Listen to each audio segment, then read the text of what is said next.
n'umugabo umwe si ubu kamera ziracyakora bya bintu najyaga nkunda n'iki byose hejuru cyane. n'umugabo umwe ariko mu gihe kitari kinini wakoze ibikorwa byatumye avugwa cyane ku rwego mpamya ko urwari ruhagije kuvuga umuntu yavugwa koko yavuzwe ibyiza ariko avugwa n'ibibi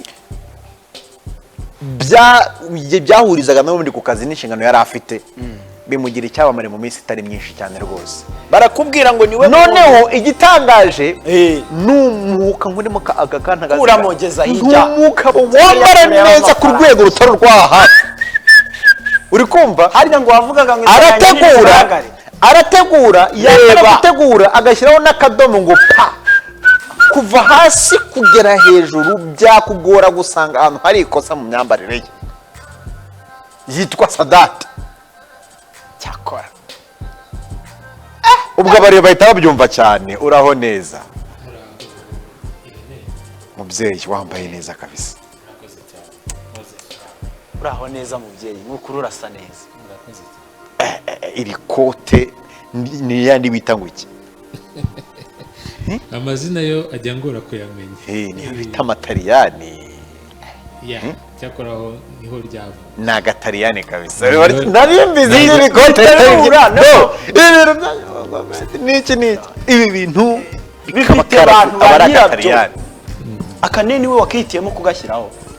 mfite umukobwa rero umaze gusobanukirwa n'ibyo bintu niwe ujya umpitiramo ko nambara bikurikije n'aho ngiye. yego navuga ko rero wampitiyemo ngiye kuvuga ko ari njyewe naba mbeshye. ubu aba yateguye akavuga ati ndategura utu dukweto tujyane gutya bana n'abantu hano bandika ama message abantu batazi imyambarire ngo nta masogisi nambaye.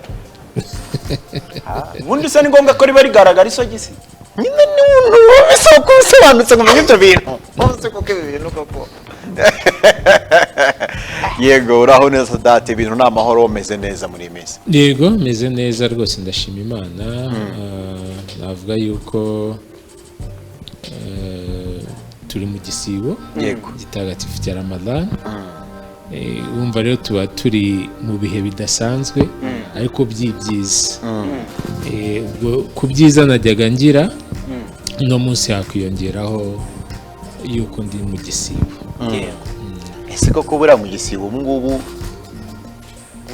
wigirije nta kuva saa 10:49 za mu gitondo kugera mu saa 12:05 nta kintu umuntu aba yemerewe, yaba amazi yaba icyo kurya yaba kwishimisha mu buryo ubwo ari bwo bwose, yaba kubonana n'umugore igihe wubatse, mbega ibintu byose bijyanye n'iraha ry'isi. nawe ntabwo wemera ko umugore mwiza umuhabwa n'Imana? absolument. burya umugore mwiza umuhabwa n'Imana kandi ngo ukurusha umugore abakurusha byose. ukurusha umugore abakurusha byose nibyo rwose. none bihurira he nuko Imana imukwaka muri gibizi umugore wirongora Imana yakwiheriye no kwigomwa. gute se guhigomwa kandi Imana yaramukwihereye Sada? niyo kintu ngiye ntari kumva. kwigomwa rero burya nyine umuntu yigomwa ibyo akunda, ntabwo wakwigomwa ibyo udakunda. n'ubundi wigomye ibyo udakunda ntabwo iminsi 30 yose. ariko nijoro mu masaha atari ayo ku manywa umuntu aba aziruriwe cyangwa se aba yemerewe gukora ibiri harare kuri we, mbega ibyemewe kuri we. yego ntabwo biba byoroshye kabisa. ariko kwemera ni ikintu gikomera. ejo bundi gitangira nabonye posting ijambo kuri Twitter yawe, abantu benshi baranagukurikira bavuga uti nishimiye ko Pasteur Antoine Rutayisire yavuze ku bayisilamu. ubusanzwe ujya umukurikira? yego Pasteur Antoine Rutayisire ni umugabo nkurikira kubera ko hari igihe imvugo z'umuntu cyangwa inyigisho ze hari inspiration biziguha. Antoine Rutayisire rero ni umwe mu bantu bafite sagesse, bafite ubwenge ku buryo kumukurikira nawe bishobora kugira icyo bikungura mu buzima bwa buri munsi. kuri ya cita yanjye rero navugaga kuri video ku magambo yavuze aho yageraga ati yemezaga yuko abasilamu n'abakristu mu gihe cya antikristo bazahura n'akaga bose kangana, akanagaragaza yuko ari abantu bashaka guhindura igitabo cya Bibiliya bakacyandika bijyanye n'igihe, bityo bikagira ibyo byatakaza mu bya kera. Ibyo rero nacyo kiba ari ikibazo, kuko twebwe nk'abasilamu twemera ko biriya bitabo bitagatifu nta kintu kigomba kugabanywaho, nta n'ikintu kigomba kongerwaho. Niyo mpamvu rero nashimye ijambo yavuze, kubera ko ni ijambo ry'abanyabwenge, ntabwo ari buri wese wapfa gusobanukirwa n'amagambo nk'ariya yavuze. Yego. Irene yatangiye abivuga avuga ati mu kwamamara kwawe byaje mu gihe gito, ariko no mu gihe hari na corona, noneho mu gihe abantu bavuga bati corona niyo makuru menshi ari hanze, ariko Sadat araza mu gihugu kabisa, abantu bose baravuga bati iki gihe. Icyo gihe ndibuka amavideo ya Irene rwose arimo yogeza ati Sadat nanone kabisa, noneho komite arayihagaritse. Ariko tukiri aho ngaho sinshobora kwibagirwa, nubwo turi bubigeho, ariko rakiziritse ku muhoro karabirangira kawuciye. Kubera iki umenye amahame n'ibintu wemera, uzi neza nta muntu wapfa kubigukuramo. Icyo uvuze ni ukuri, ntago nava ku cyo nemera, kubera yuko wenda ntagihujeho n'abantu benshi. Yego. Impamvu iba ari imwe gusa, ni uko kugira ngo nemere ikintu ni uko mba numva yuko ari icy'ukuri. Kuba rero ari ukuri bituma nguhagararaho, ukabone n'iyo byaba bingoye cyane. Yego. Ibyo rero ntekereza ko ari inzira nahisemo gukora, kandi numva kuri njye numva ari inzira nziza. Mbere yuko tuza kubyinjiramo, twari duhereye ku gisibo ugaragaza imyemerere, uvuga uti turi mu minsi nk'abasilamu myiza, kandi koko nibyo, ariko idanasanzwe, kubera ko hari imyitwarire isabwa yo gukora. Hari akantu ngira ngo tutarava kuri iyo ku gisibo, hari ibintu bavuga ngo umunsi urawica ukawishyura. Ntago nk'ubu ngubu hari nk'umuvandimwe w'umusilamu wifitiye nk'icyaka, iri kumva, ariko akavuga ati kuko bitemewe kurinywa ntawishyura. Ibyo ntabwo byemewe muri Islam, ntabwo twemerewe kwica ku gisibo kugira ngo tuzishyure. Umuntu wemerewe kuba yagira umunsi adasiba ni ukubera impamvu runaka nazo zizwi, ariko kuvuga ngo wagize akanyota, kuvuga ngo ntabwo ari impamvu twemera.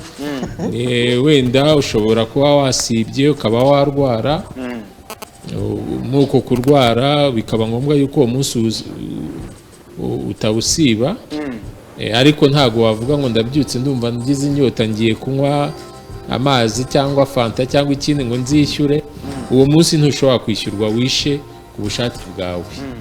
Umunsi ushobora kwishyura ni wa munsi utasibye kubera impamvu kandi zifatika. Aho rero tujye noneho mu bwamamare bwa Sadat. Utaraba perezida wa Rio, ubundi wabaga mu biki? Mbere yuko mba perezida wa Rayon Sports naciye mu buzima bunyuranye, bwinshi nikorera, ariko mbere yuko nikorera n'ubundi nakoze nk'umucungamari wa muri banki y'abaturage, muri Banque Populaire mu gihe cy'imyaka 5, kuva 2003 kugera 2008. Kuva 2008 kugera uyu munsi nahisemo kwikorera. Ndikorera rero, mfite kampani ebyiri urebye, imwe ikora imirimo y'ubwubatsi akaba ari nayo nkuru muri zo, n'indi ikora imirimo inyuranye cyane cyane ibijyanye na tekinoloji, imyidagaduro n'ibindi nk'ibyo ngibyo. Ariko nk'umunyarwanda n'ubundi nagiye nca mu buzima bunyuranye bwo gufasha mu gihugu mu nama njyanama y'akarere cyangwa y'imirenge, guca mu nama y'igihugu y'urubyiruko. Ibyo nagiye mbicamo mu rwego rwo kubaka, mu gutanga umusanzu wo kubaka igihugu. Ariko mu magambo make navuga yuko kuva 2008 kugera uno munsi Munyakazi Sadate ni umuntu wikorera. Harimo n'abavuze muri uko kwamamara bati Sadate ntabwo yafanaga Rayon mbere. Twamubonye rwose. Hari n'abavuga bati n'umwaperereje, bati n'umwape. Sadate koko wafanaga Rayon na mbere. wari umureyo ku mutima. Iki kibazo nkisubiza mu buryo bworoshye. Rayon Sport nayifanye kuva mu bwana bwanjye, kuko ntago nizi ntari umufana wa Rayon Sport. Ukuvuga natangiye kumenya ubwenge n'ubundi mu muryango, mu rugo dufana Rayon Sport. Byumvikane yuko ari umurage nakuye ku babyeyi, ni umurage nabonye kubera ababyeyi banjye.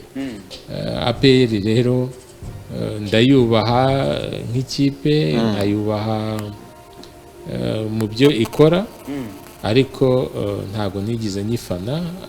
Abenshi bavugaga yuko naba narayoboye n'ikipe ya volleyball yayo, ariko ibyo byose yari yamagambo abagerageza gutesha umuntu agaciro, kumwangisha abantu.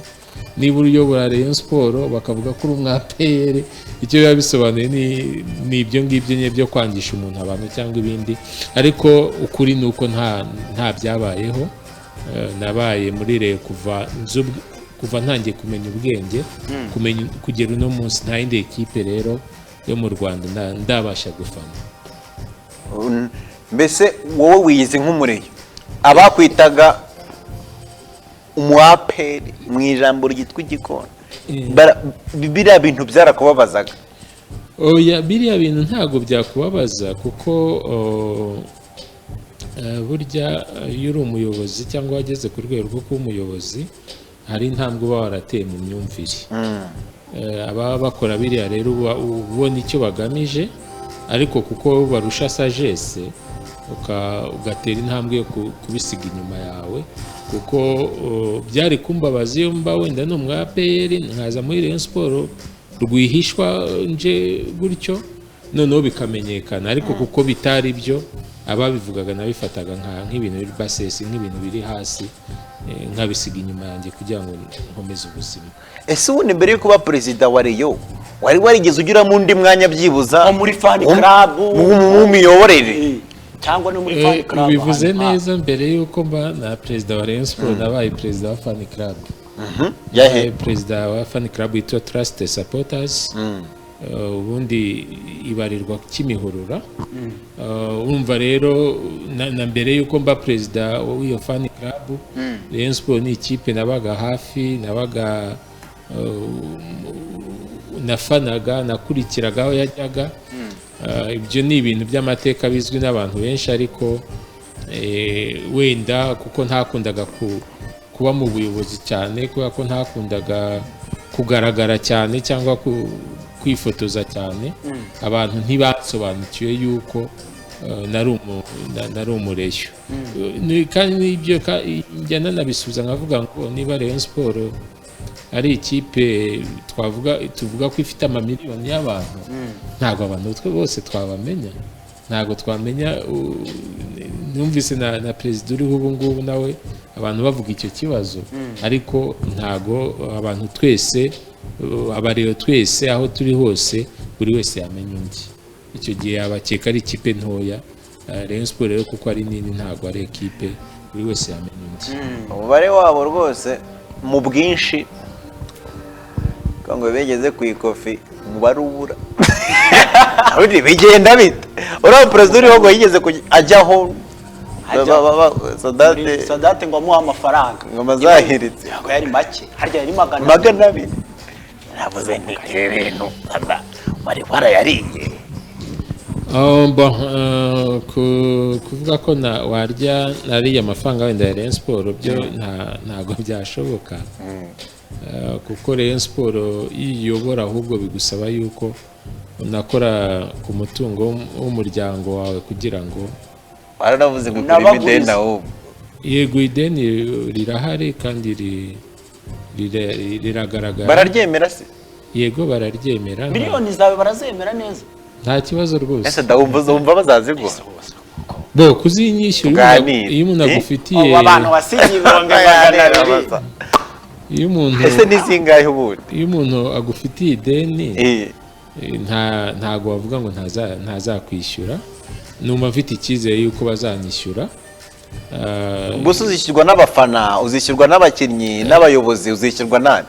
bo Rayon Sport ntago hari abantu bafana ikipe ya Rayon Sport, ariko Rayon Sport ubundi ni association. Association Rayon Sport igira rero ubuyobozi, ikagira statut juridique, ikagira ubuzima gatozi, bivuga yuko haba abayihagarariye mu rwego rw'amategeko nk'uko nari nyihagarariye mu rwego rw'amategeko.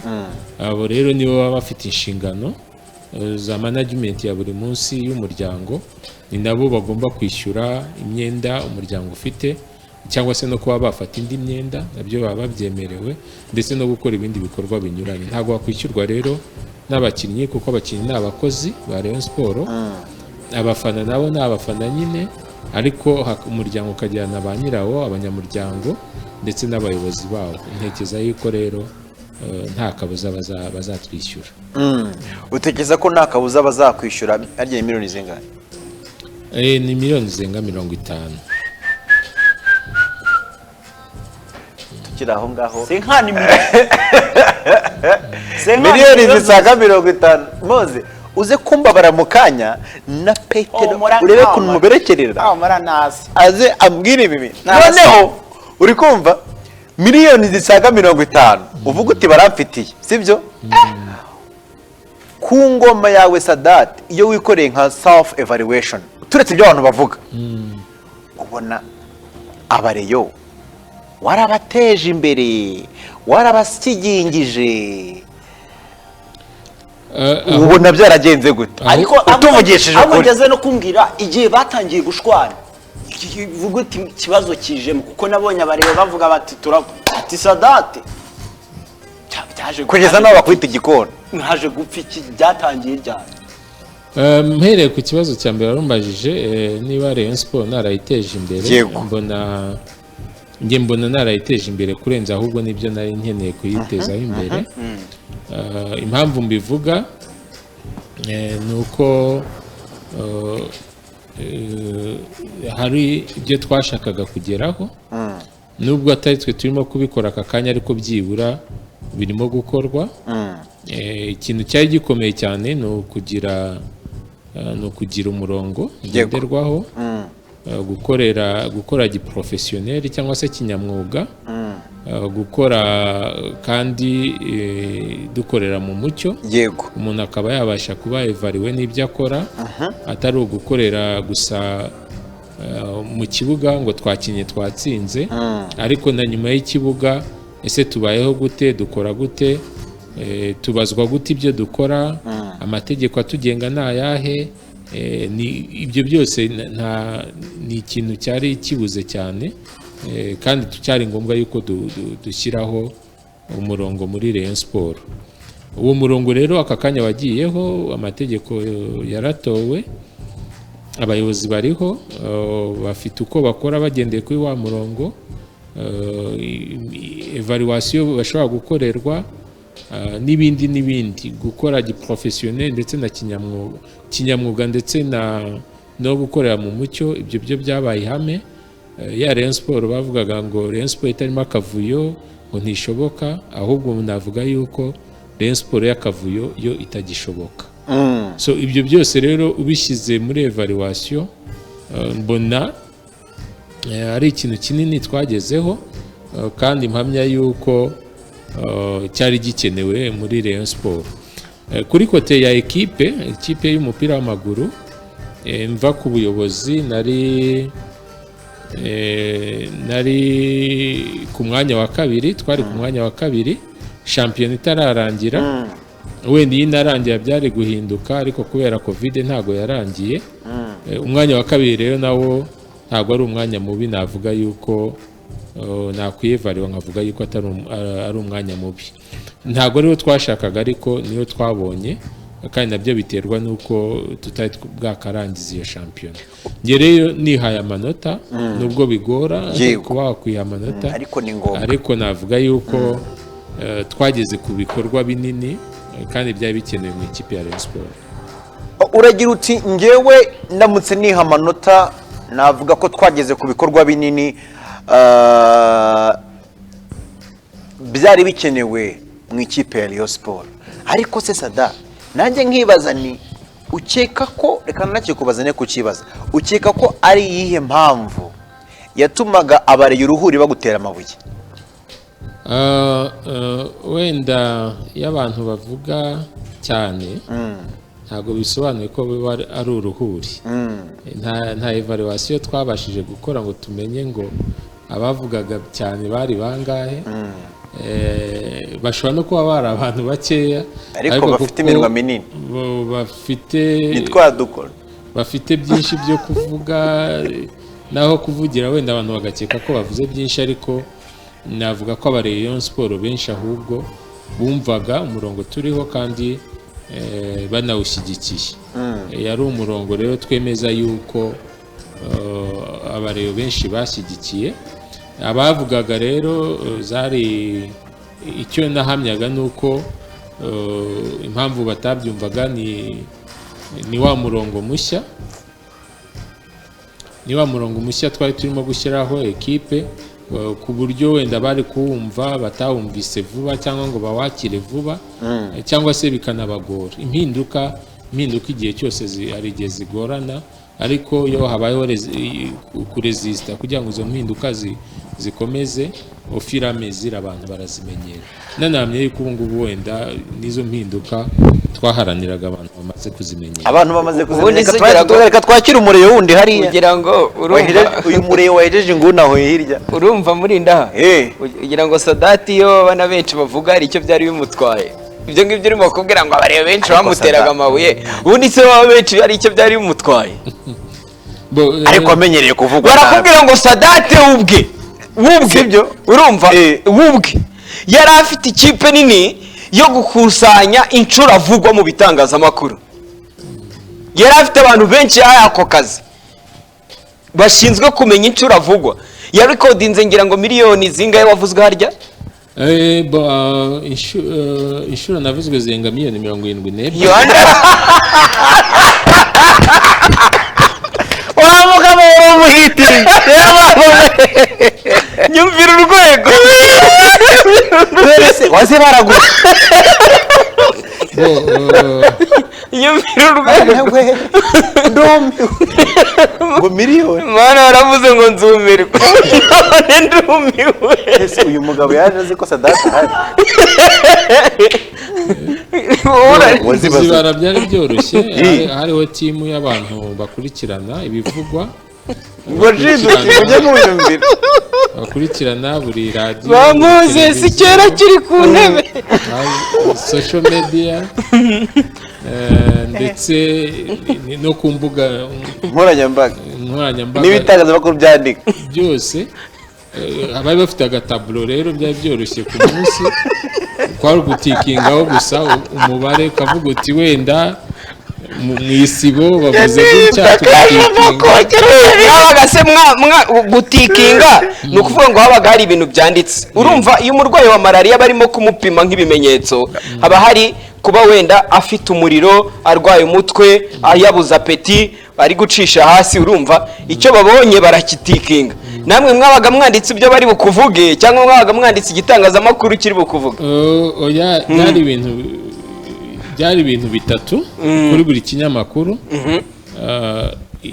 Hari inkuru mbi. Inkuru mbi si ukuvuga, hari abantu bishuka ko inkuru mbi ari ukuvuga ibintu uko ngiye ntabishaka. Oya, ni ukuvuga ibitari byo, ibisebanya, ibisesereza, ibitukana, ibigira gute. Ibyo nibyo twitaga inkuru mbi. Cya kabiri kikaba abavuga ibyiza kuri twebwe. Cya gatatu akaba noneho n'abari netre.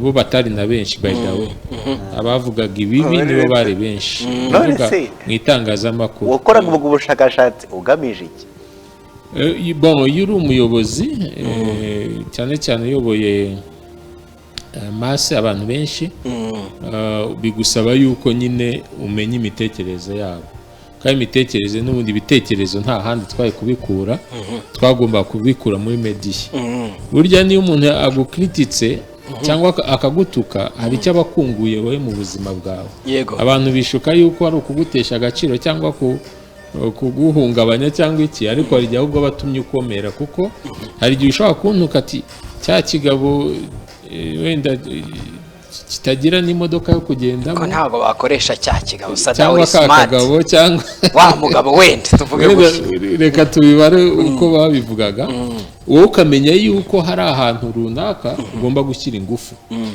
ukamenya uti wenda niba bavuga ngo abakinnyi ngo kwirukana umukinnyi w'umusitari ngo ni ikosa ariko wowe ukavuga uti se gute umukinnyi yakubahuka ikipa imukoresha ngo kumwirukana bikaba ikibazo so ibyo byose rero byagendaga bituma izo information zose umunsi kundi zatumaga tugenda tumenya urwego turiho ndetse n'uburyo twakwitwara mu bibazo ntabwo rero nigize ntinya na rimwe gufesinga no kumva ibyamvugwagaho nubwo byari byinshi kandi byinshi bitari byiza ariko kandi nta nubwo byigize bimpungabanya mu mutima wanjye ariko sada icyo gisubizo kiravuguruza ibyo hakaniraga muri ndahabi ko abenshi bakuvugaga nabi nawe umaze kubyivugira uti mu bushakashatsi iyo twadikingaga twasangaga benshi ari tuvuga bibi ikindi ngira ngo bisubirize rimwe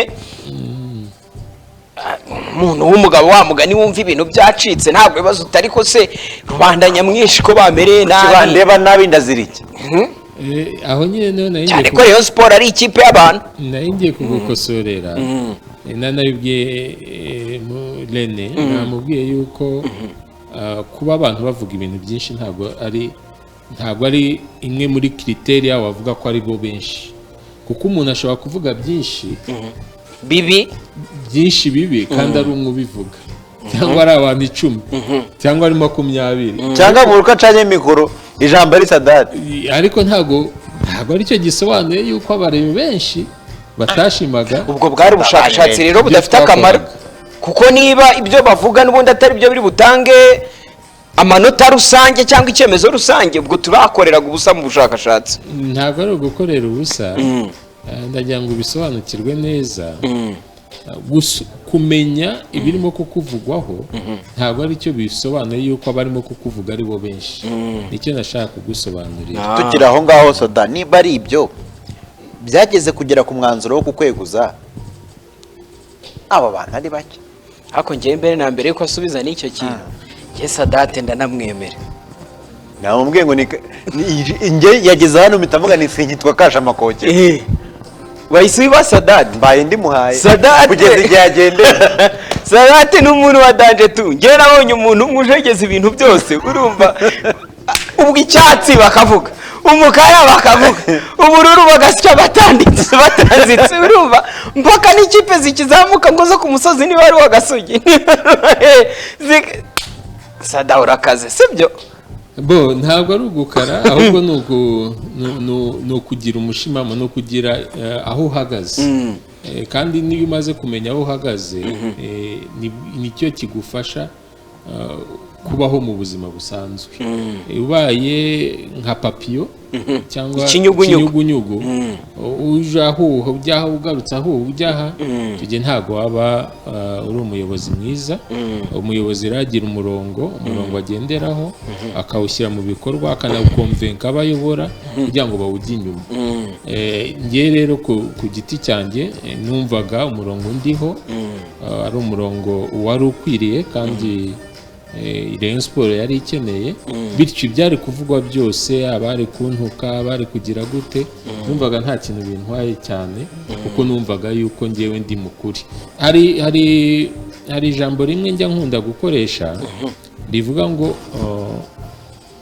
iyo uri mukuri nta mpamvu ya violence kuko ukuri kurivugira abantukaga rero abagiraga gute bo bari muri violence bivuga ko batari mukuri. Iyo baba bari mukuri ntabwo bari kujya ku maradiyo bantuke banyandagaze bansebye bagire gute, ahubwo bari gukoresha kwa kuri kwabo kugatriyomfa kugatsinda. So rero la violence ni arme, ni intwaro y'abadafite ukuri. Ngiye rero kuko nari mfite ukuri nta mpamvu nagombaga kujya bwa mbere mu mateka nk'uko muri Ndahabi yabivugaga, ukuri kwaciye mu ziko kurashya, baba barakweguje. Kwaciye mu ziko ngo gushye, nawe urabyitiranya. Ntusi yo kudaca mu ziko ngo gushye bari kumwe gusa. Ukuri kwaciye mu ziko kurakongoka. Yagize ngo urabigaruye bwa mbere kabisa. Baragerageza bikuramo baranga azi neza aho hagaze musimamo we nk'uko abivuze ati nibyo bintu bimfasha biranga. Bo rero ubwo niko murimo kubyibeshyaho, ariko nta munsi n'umwe ukuri kuzaca mu ziko ngo gushye cyangwa gukongoke nk'uko muri Ndahabi yarabivuze. baragushirije sata ubundi nari nzi ko utazarekurana no gusobanura. Waba ari wowe muntu wa mbere ubaye mu Rwanda urenganya, niba wararenganye nta muntu ujya urengana. ntiwaba uri uwa mbere. ndimo umuzi Ntago ariko bimeze. Ntabwo warenganye. neza ndawararenganye. Ikintu tuzi muri iki gihugu nta muntu ujya urengana. icyo turabeshya sata. Nyine muraza ubwo nabaretse kugira ngo muvuge ibyanyu nze kubasubiriza rimwe. Oya tubwize ukuri, hari umuntu ujya urengana muri iki gihugu? Reka mbese ugize icya mbere wari uvuze ko kuri kwaciye mu ziko kugashya. Ntabwo kuri kwaciye mu ziko ngo gushye. Impamvu mbivuga ni iyi ngiyi, wenda abantu benshi bareba hafi batekereza yuko kuba wicaye mu mwanya aribwo uba uhari. Présence physique ntago ariyo iba ikenewe gusa, ikonta ahubwo ibitekerezo byawe. Umulideri cyangwa umuyobozi w'umuhanga cyangwa ukomeye nubaho iteka ryose. Mvuze ngo ese umuntu abaho iteka ryose gute? Aka kanya ntarabisobanura abantu ntibabyumva. Ariko iyo uri umuyobozi ugashaka kujya kwicara mu ntebe y'ubuyobozi, ntabwo ubaho iteka ryose kuko igihe kiragera ukavaho. Yego. Ariko iyo uri umuyobozi ukicara muri iyo ntebe, wamara kuyicaramo ugashyiramo n'ibitekerezo byawe, bigahora mu iteka ryose. Aho igihe cyose uzabaho ya ntebe y'ubuyobozi uba yicayemo, niyo waba udahari fizikare. Bivuze iki rero? Bivuze ngo ngiye cyo naharaniraga ntabwo ari uko Sadat yagombaga kwicara muri Rayon Sport kuri presidence ya Rayon Sport. Icyo Sadat yaharaniraga ni ugushyiramo ibitekerezo bye bikayobora Rayon Sport, yaba hari naba narapfuye naba naragize gute. Mbese n'ubura cyayiyoboye. Naba ibitekerezo umurongo twashyizeho ntushobora no kuzavaho. ubu Sadat aracyaka byinjye yicariye. Oya icyo avuga muri Ndahabi ngira ngo kira making sense. Sadat hari byinshi avuga ko bitari biri ku murongo muri Rayon Sport, ariko aho yagereye mu buyobozi akaba yari afite icyifuzo wenda n'abandi bantu benshi bari bari kumwe cyo kubishyira ku murongo. Ibyo yarabikoze nubwo atakomeje kuyobora ikipe, ariko yarabikoze. Ubu ngubu ibyo ari byo byose umurongo yasize muri Rayon Sport uzageza ikipe kurengera ngo nicyo ushaka kuvuga. Icyo nicyo nashaka kuvuga. Bivuga ngo niba twaharaniraga yuko Rayon Sport ikora kinyamwuga, ikorera mu mucyo, igira amategeko ayigenga, igira ubuyobozi uko bujyaho uko buvaho, atari nka bya bindi mwabonye abantu bikora bakajya kuri hoteli ngo bagiye kwirukana perezida wa Rayon Sport. Ubu ngubu bifite uko byakorwa.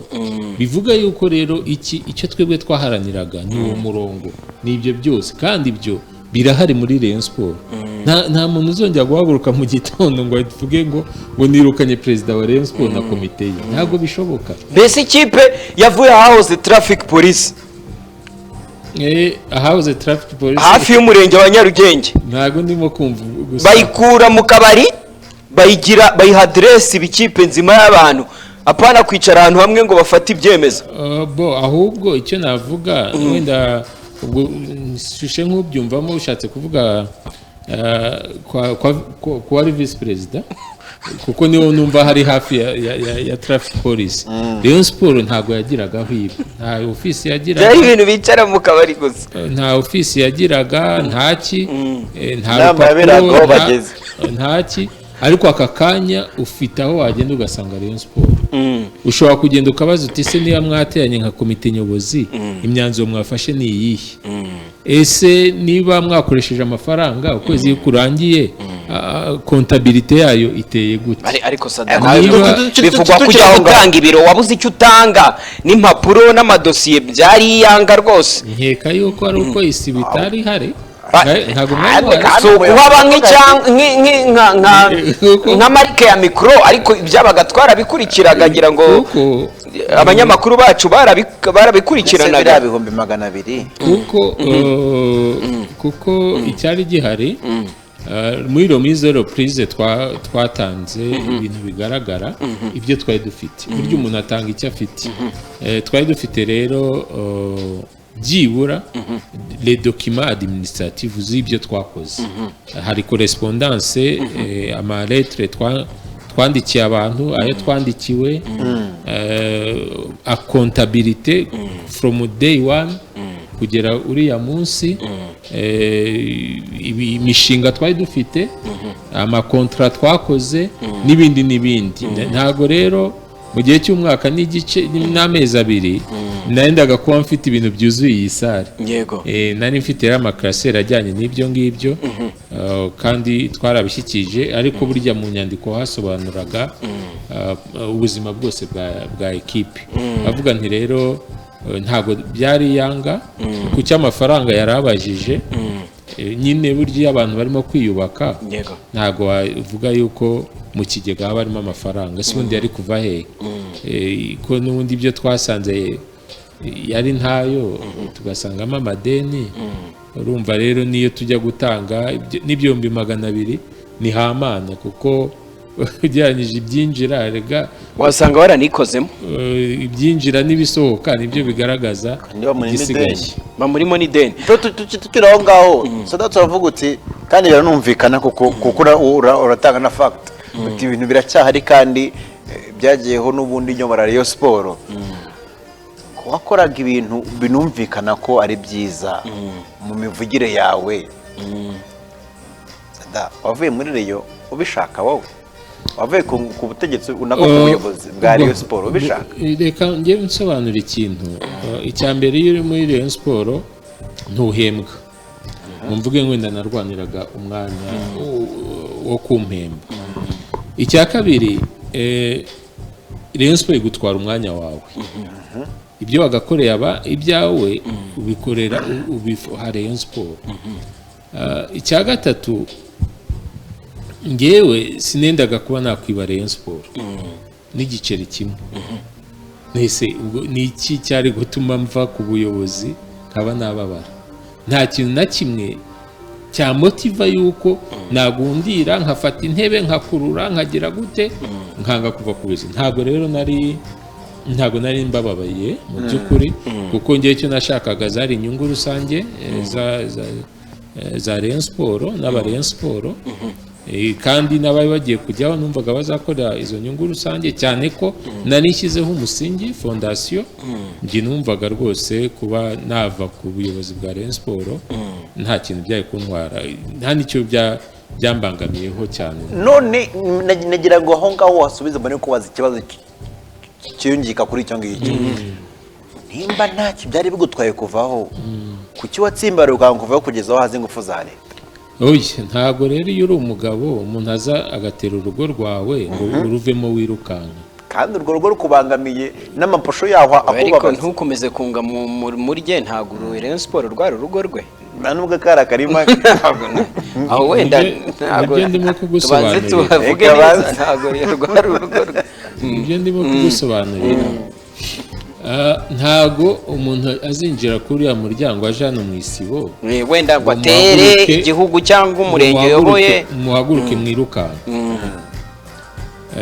ariko ugomba kureba utuwonge isigiye leta iyije leta yo burya ni umubyeyi cyane reka nanabigusubiriremo rwose ntago Munyakazi Sadate muri kamere yanjye waza ngo umbonere cyangwa undenganye ngo mbigukundire bariya rero n'ubundi barimo kundenganya kuko dini faso legal mu rwego rw'amategeko mu rwego urwo ari rwo rwose ntibari bafite motivation n'imwe, ntabwo bari bafite capacity n'imwe yo kuba baza kunyirukana ku buyobozi bwa Rayon Sport. Ariko igihe leta ibiziyemo ikavuga ati umuti n'uyu, si uko yari inyanze, burya leta ni umubyeyi, ntabwo bisobanuye ko yari inyanze, ahubwo yavugaga ati mu rwego rwo kugira ngo tubone umuti reka bigende gutya. Ariko nawe ndasaba ntise ibi twaharaniye bizakomeza kujya ku murongo, ati ibyo mwaharaniraga n'ubundi nicyo natwe nka leta tuba dushaka. Iyo rero leta ikubwira ati ibyo uharanira natwe nka leta nicyo tuba dukeneye mu asosiyasiyo, nubwo wabiharaniye vuga uvuye aho ntacyo n'ubundi abarevolutionneri bazwi mu mateka ntabwo ari ukuvuga ko aribo bari imbuto za revolution. Ibyo ntacyo bitwaye kuri Sadate, ahubwo icyo tugushimira ko kwa mugani n'izina ryawe uri Munyakazi, bureyo irazwi, ifite ukwizwi, hazwi ba nyirayo, biranditse, ifite stati, ibintu bisobanutse n'amategeko arabirekonesa. Biruta mbere bya bindi hari agatsiko k'abantu cyangwa biri mu cyuka mu gihe wabira aho ngaho reka bivuga ukuntu runaka, ariko muri rusange umunyamuryango akabavuga ati n'ubundi ni ba runaka nsehera nibo mvunikira n'ibindi. Wakoze akazi kadasanzwe Munyaka, ngiye ibyo navuga ko twabigushimira. Nubwo wenda ushobora kuba waragize ibintu byawe ibi abantu bari bunatubwire, ngira ngo muri ndabi hari telefone bashobora kutwandikira kuri WhatsApp bakaduha ama message, kimwe no kumbuga nkoranyambaga zacu The Choice Live, baraza kugenda batubwira ibitekerezo byabo n'ibyo bashaka kubaza Munyakazi. Ariko ako kantu tunakarekonese byibura ko ubureyo ifite ubusobanuro, ifite ahwiri, ifite abayiyoboye, ifite ikiri cyo hazwi na nyirayo. Tunavuga ko na mbere wenda byari bihari, ariko no kuba yarakoze revolution yo kubikura kuri stati yari ihari akabishyira ku yindi yemerwa n'amategeko y'u Rwanda, RGB igashyiraho umukono, nayo ni revolution ikomeye. Nubwo wenda itabaye nk'imwe ya Gandhi yajyaga avuga ngo nta revolution itamena amaraso, ariko we yamennye wenda amaraso yo mu mupira bitandukanye nayo mu mubiri. We yamennye mu mupira hari amaraso burya batandukanye, ntago ibyabaga kera uko abantu basimbukaga urukiramende, uyu munsi imikino izakinwa wenda ari urukiramende biterwa n'ibigezweho. Wakoze akazi gakomeye, ngira ngo wa mugani izina ryo muntu mpereye kuri Munyakazi tugire hano. Urabizi ko dufite Munyakazi natwe bazina ntago muzi se? Bazina ntago nari muzi. Bruce Melody ntumuzi? Nabyumvise yuko asigaye ari Munyakazi. Ubibona ariko umusore nawe kwa kazi. Ariko yego ndamwibuka Bruce Melody akiri kwa Richard na Mirambo kera. Richard wa managingaga Super Level. Na nyuma avuyeyo no kugera aho ageze, ibi byose bigaragaza yuko ari Munyakazi koko, amaze gukorera byinshi kandi bigaragaza yuko message ziri kuza z'abantu. Ese muri ndaho zireba urabizi ko Sadate nta mbwa dasera ibikoma, nta bataramuriye amafaranga no mu muziki burya yarunze byo harigiye kujya induru ziravuga abantu amafaranga yawe apiki n'abantu. Sadate abaryohera kubikoko menya ryoha. Mbere yaraje umugabo afata ifaranga abarishoye mu muziki akora icyitwa promo 1, ariko bamureka akabyivugira ko hari nawe abasore bagera gutya ikibazo ugiye kubivuga wabayiretse basikaza kugera arakeregejwe ko yaragiye gutuma n'ubundi atwibwira kuko byagenze bite nandoka ibyareye n'ibishoje ntabikandagiye nta gaciro ahantu batuye umugabo se ubwa mbere bamuririye amafaranga. ntago ari ukundira amafaranga, ni ugukora. Umuntu wese arakora. Wakwinjira yabona ko harimo ifaranga, ibi byose mwakoze ni amafaranga. Natwe rero ibyo twakoraga ntabwo ari ukuyarya, nta n'uwo nashinja rwose ko yandiriye amafaranga. Ni ibyo nakoraga kandi numvaga ari ngombwa, kandi ntanarogereta ko nabikoze. P1 rero promo 1 nibyo irahari, yarakoze kandi n'ubu irakora. N'ubu muracyakora? Yego irakora. Ubu mukora ibijyanye n'iki? Ibi nk'ibisanzwe nkabira byose byo kumanaginga abahanzi. Burya urumva muri ndaha harimo witwa Muyoboke Alex na Soshomura, ngo hariyemo ifaranga rwose ritubutse. Oya ntago bari ifaranga, bakoze ahubwo ibyo twagombaga gukorana. Twakoze ibyo twagombaga gukorana. hanyuma birangira bite? Nta cyarangiye, ibikorwa byarakozwe. Murabona Soshomura arahari, nkeka yuko wenda mwebwe nimwe mwaza kubijajinga, nkeka ko yateye imbere, yari mu bahanzi bameze neza mu Rwanda, yateye imbere, kandi nacyo twifuzaga kuko wenda nabikoraga kugira ngo atere imbere. Muyoboke twagiye dukorana ibikorwa binyuranye, kandi nawe ntarogereta aka kanya, nishimira. Mvuga yuko rero ntabwo ari wenda muri showbiz niko muhita showbiz, niko mwabivuga, ariko akanyura yibagiwe Sada hano washoye amafaranga, ntabwo nayibagirwa. Ntabwo nayo mu showbiz ikora. Ati muraho Peter na Irene rwose mwambaye neza. Mbari Sada tuti umunyamakuru witwa Sam Karenzi barapfiki. Oya buretse icyo kintu mbere yuko tukigeraho, ahubwo nshaka ko tubanza turangiza iyo transition yo kuva mu muziki. Urumva muri nda mbere yuko ava mu muziki ajya muri football, nibyo nshaka kumenya. Mbere na mbere ni iki cyagukuriye mu muziki ugashoramo ugakora promo 1, utwereke n'ukuntu byaje kurangira ukava mu muziki ukajya muri football. Ese kuki mwumva yuko bidashobora guturana?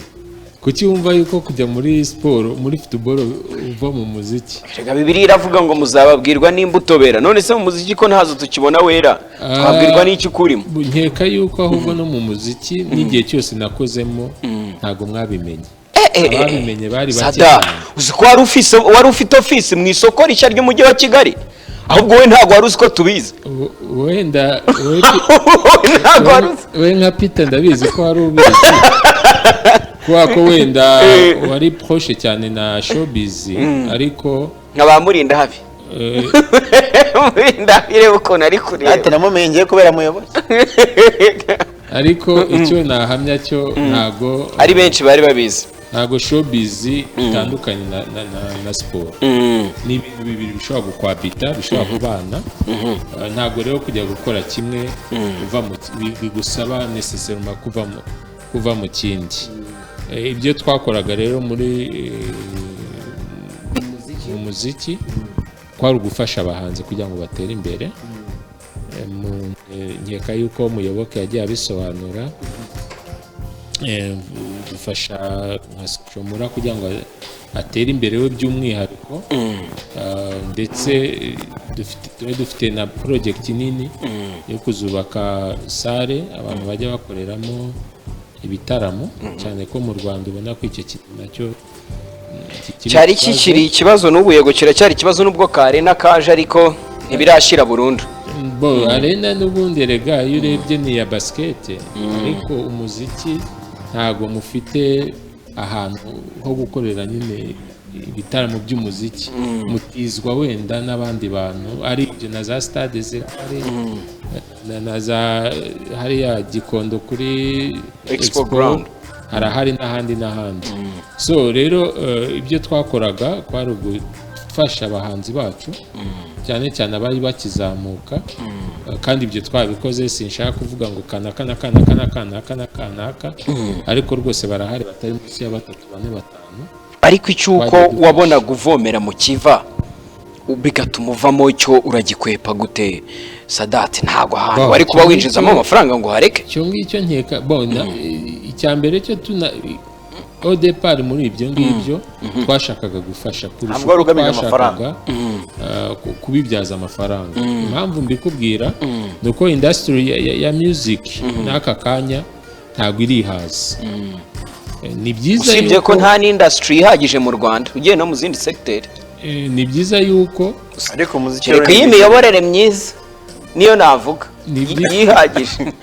Ni byiza yuko hagombaga kuboneka abantu bagira abo bafasha.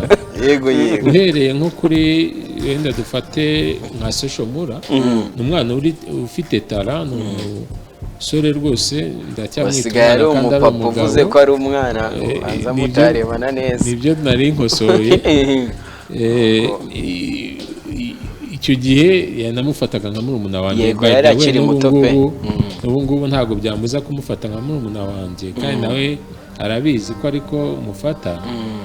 numvaga rero yuko kuba yazamuka akazamura urwego akaba umuntu ni kimwe mu bikorwa numvaga nakorera umuntu kurusha uko wumva ko nabishoramo amafaranga akora ibyo byose no kumufasha byasabaga gushyiramo amafaranga ariko intego y'ibanze ntabwo ari uko nashaka kujya kubibyazamo amafaranga. ariko ibintu bya Promo One n'imiziki usa n'utaranifuje kubigaragaramo cyane.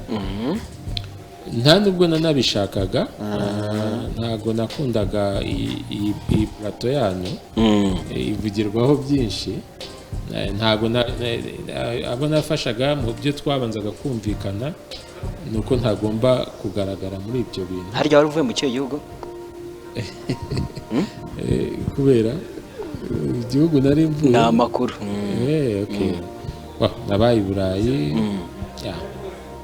mu kihe gihugu ubwo mu Bubiligi? yari avuye mu Bubiligi ngo afite rwose konti ibyimbye cyane, ahubwo waguhaye akanunu ko muri football ko byashoboka byaje guturibuka umunsi wa mbere cyangwa uko wubatse CV yawe yo kugira ngo uzagere kuyobora kuri Rayon Sport. urwo rugendo waruduha uko rwatangiye cyangwa rwaragutunguye nawe? ntabwo rwatunguye, ni urugendo icyambere ntaharamiye ngo mvuge yuko kujya kuba perezida wa Rayon Sport ari ikintu wenda cyandaje amajoro ntasinzira cyangwa ngo njye kugitangamo amafaranga cyangwa njye kugira gute. kuyobora rero ni kukubonamo ibitekerezo ubushobozi. ariko urumva nkanjye wicaye aha sinjya mvuga ibintu by'imipira, simvugira Rayon Sport nubwo nshobora kuba ndi umureye w'umuheza nguni, ariko nta muntu wapfa kubyuka mu gitondo ngo abimbonemo. uratwereka cyagushiraga karibu na Rayon, wari uri muri fan club yiyoboye, wagendanaga n'abayobozi, watangaga umusanzu ufatika.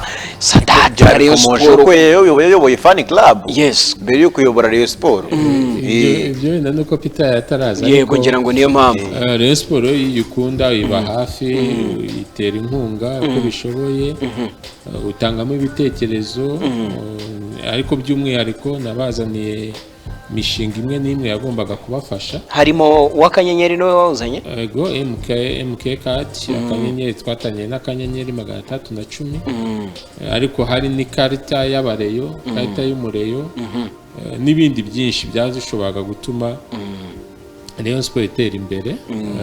ariko uretse n'ibyo nabivuzeho mbere yuko kuva nkiri umwana nabaga muri Rayon. nahoze mbyumva ngo ntago wizi rwose utari umufana wa Rayon.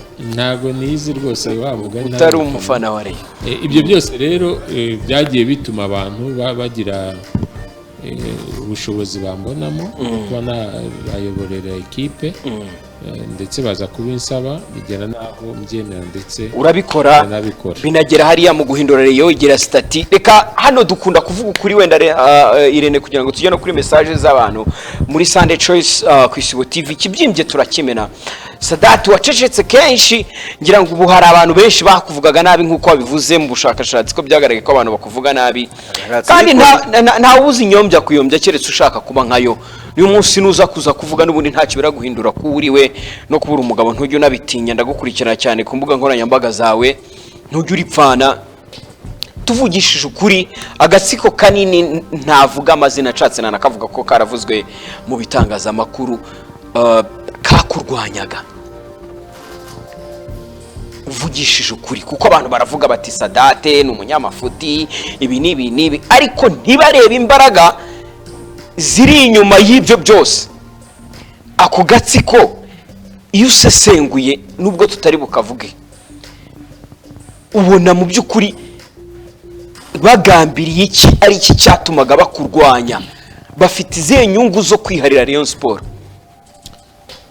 Reka mvuge yuko abantu tutabyumvise kimwe ku buyobozi bwanjye, byatewe n'impamvu nyinshi, ariko yibanze kwari uguhindura.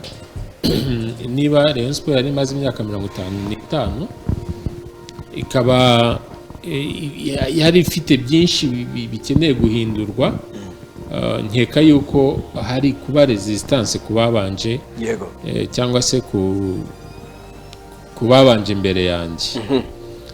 iyo resistance rero yari ijyanye n'izo mpinduka nabyo bigashamikira ku bindi byinshi kuko wenda iyo hariho resistance cyangwa se harimo gukora mu buryo bwakorwagamo hashoboraga kubaho amakosa anyuranye, hashobora kubaho ibintu binyuranye bigatuma rero abantu batumva kimwe kuri iyo miyoborere no kuri izo mpinduka zari zikenewe ku ikipe ya Rayon Sport. Icyo mpamya kinini rero ni ukutabasha kwakira impinduka twakoraga zo kugira ngo Rayon Sport ijye ku murongo.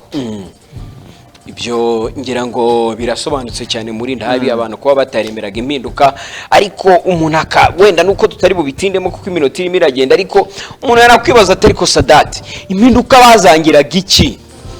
Yes, people hate change, yet turabizi ko change ari cyo kintu cyonyine cyazanye progress, ariko izo mpinduka zawe bazangiraga iki, zari zibangirije iki? Nacyo tukivuga. Ese na karima ka wabona guje kuribata ku buryo uvuga uti ndabizi ndiko ayo mwigira muzabyemera. Reka icyo kibazo two kijyamo cyane, tugarukiye yuko gusa hari resistance ku mpinduka, wenda ibindi birenze ku iyo resistance cyayiteraga bishobora guterwa n'impamvu nyinshi, ariko numva ntatari ngombwa. Ariko nkurikije ukuntu uvuga ibintu byawe n'ukuntu wakomeje ubivuga Sadat, birasa naho wari uniteguye ko imiyoborere yawe itari buvugwaho rumwe. Icyo cyo nari nkiteguye kuko ahagana mu mwaka w'ibihumbi 2006 cyangwa na 7 nagiye ku ruhande rw'ubuyobozi bwa Rayon Sport, njya ku ruhande kubera ko ntishimiraga cyane management y'umunsi ku wundi ya ekipi cyangwa se ibikorwa bya ekipi. Ku buryo rero no kuza kumusaba kuba perezida, bwa mbere nabonaga ko ari amahirwe meza yo kujya mu musura ibyo nabonye mu myaka myinshi yari ihise. Bwa kabiri kandi nabwo nabo nabampropozaga nabibabwiraga yuko hari ibintu nabonaga bitari biri ku murongo, numvaga ko bigomba kuzajya ku murongo.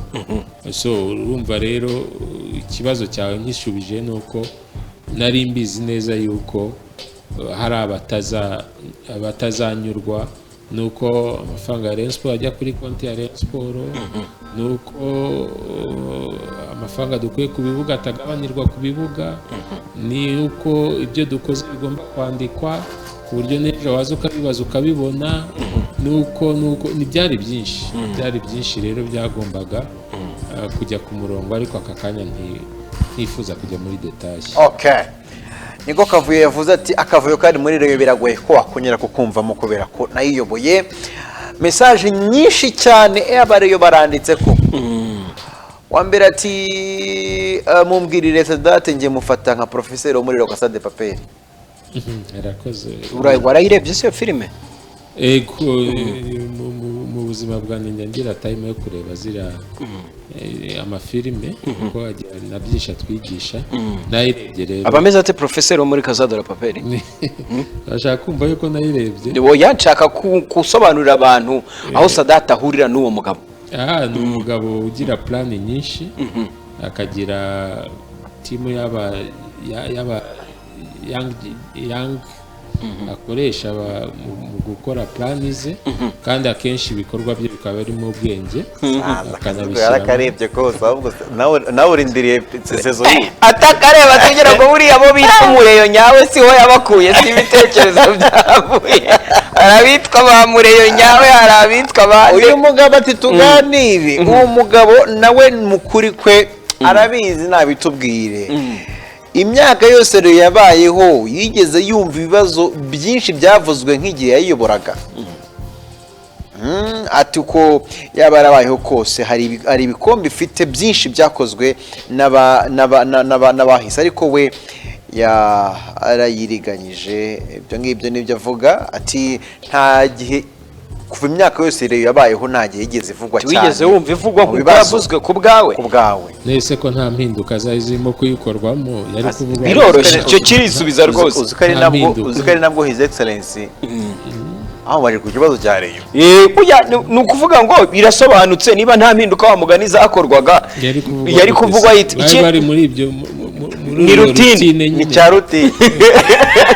usibye no kuba His Excellency bari bubashijeho Sadat Munyakazi nawe ubwo afite ibaruwa yamwandikiye irimo amagambo akomeye cyane. Sadat wabonaga hose byane umwanzuro kwandikira perezida kuko w'igihugu ujemo gute ukanabikora.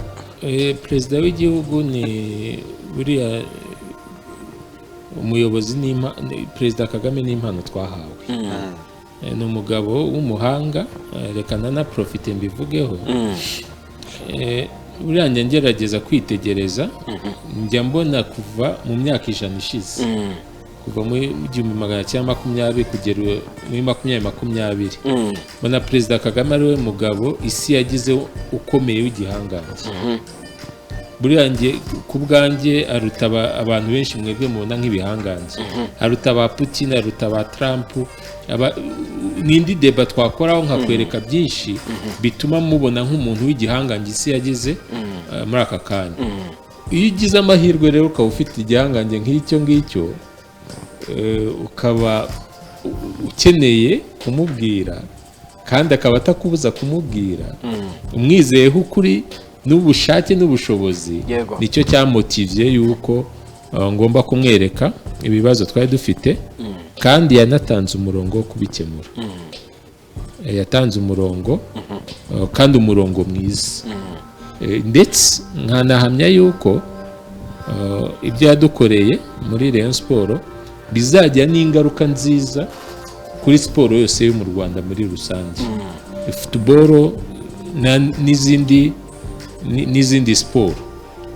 So kubimubwira rero nuko nari mwizeye, icya kabiri mubonamo ubuhanga n'ubushobozi, icya gatatu numvaga yuko ikimugezeho rwose gikemura ibibazo byose. Abona uyu muntu witwa Sam Karenzi akomeje kuza ari mwinshi cyane. Ese ni umunyamakuru mwapfuye? Ngira ngo ibya Sam Karenzi birajyana nyine n'utundi tuntu twa TikTok twagiye tubaho mu miyoborere ya ariko we biratandukanye kuko nigeze mbona bizamo na ribu n'iki. Kuko ikibazo cya Sam Karenzi kiri mu bibazo ngira ngo bikomeye. Sadat adashobora kujya muri interview ngo agende atakibajijwe n'umunyamakuru wa abantu bose ndabona ari Sam Radio and TV10. Natangajwe cyane nuko kubasha guhuza na Sadat mu kiganiro cyacu byahuriranye nuko aba bombi biyunze. Byatangaje cyane, ariko uraduhera mu mizi muri rusange, inkomoko n'intangiriro, amamuko yo gushamirana kwawe na Sam Karenzi byatangiye gute? Abantu wenda bajya babyitiranya, ariko ntago ari ikibazo cya Sam Karenzi na Sadat. Ni ikibazo cyari kiri cya Radio 10, umunyamakuru Sam Karenzi na Sadat Munyakazi.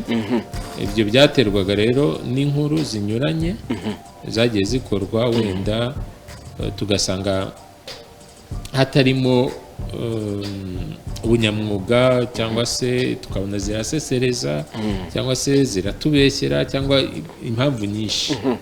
Ibyo rero nibyo byari ikibazo, ntago cyari tuvuze ikibazo cya Sam Karenzi na Sadat wagira ngo ni ikibazo cy'ipasono, ariko ntago Sam Karenzi rwose twari tuziranye, nta nubwo tuziranye apari ibiri professionnel. No kuvuga mu by'ukuri ntago nzi aho atuye, ntago nzi umuryango we, ntago nzi uko abayeho. Ibyo nibyo nakwita ibiri personal, ariko mu buryo buri professionnel hari ibyo tutumvikanagaho bijyanye n'amahame y'umwuga wanyu, ari nabyo twagiye tugaragariza urwego rw'abanyamakuru bigenzura. Ariko icyiza nuko hari umuti wabonetse, kandi mvuga ko uwo muti ari wo gushyira ku kadomo ibyo bibazo byari bihari. Ariko Sam Karenzi akora mu kiganiro ahuriramo n'abantu benshi, nibaza impamvu ngira ngo n'abandi bose bashobora kwibaza yatumaga ikibazo arabaga ugifitanye na radio bihuha na bihuha mukuru, aho kugira ngo bibe radio bihuha yonyine, bihuha mukuru akaba stressed ku ruhande, kandi atari we wenyine uvuga kuri mikrofone by'ayo makuru cyangwa yarateraga akiyikiriza ukanamenya ko yayahimbye? bo ku kijyanye na radiyo disi na Samuel Karenzi nibyo twapfaga, ntabwo najya nk'ubu twicaye hano turi batatu, hari icyo Rena nkosherejeho, sinavuga ngo ndanakibaza kwita kuko twicaranye twese kuri plateau. Buri wese ugira uko wanariza ibyo akora, ibyo avuga, ibyo agira, ukamubonaho wenda icyo mwagira. Ibyo rero nibyo byagiye bibaho, bitavuga yuko abanyamakuru bo mu Rwanda Samuel Karenzi ariwe wampemukiye gusa, cyangwa ariwe wamvuzeho amakuru atariyo. ntabwo niho nashaka kugera. Bose media yo mu Rwanda, namwe mwicaye aha murabizi ko media yo mu Rwanda yavuze kuri Munyakazi Sadate, kandi ibintu byinshi yamuvuzeho wenda banagiye banabikora badakurikije amahame y'umwuga, kumuha uburenganzira bwo kugira icyo mvuga ku byo batangaje, kureba niba source y'ibyo bagiye kuvuga ariyo, kugira gute, byari byinshi.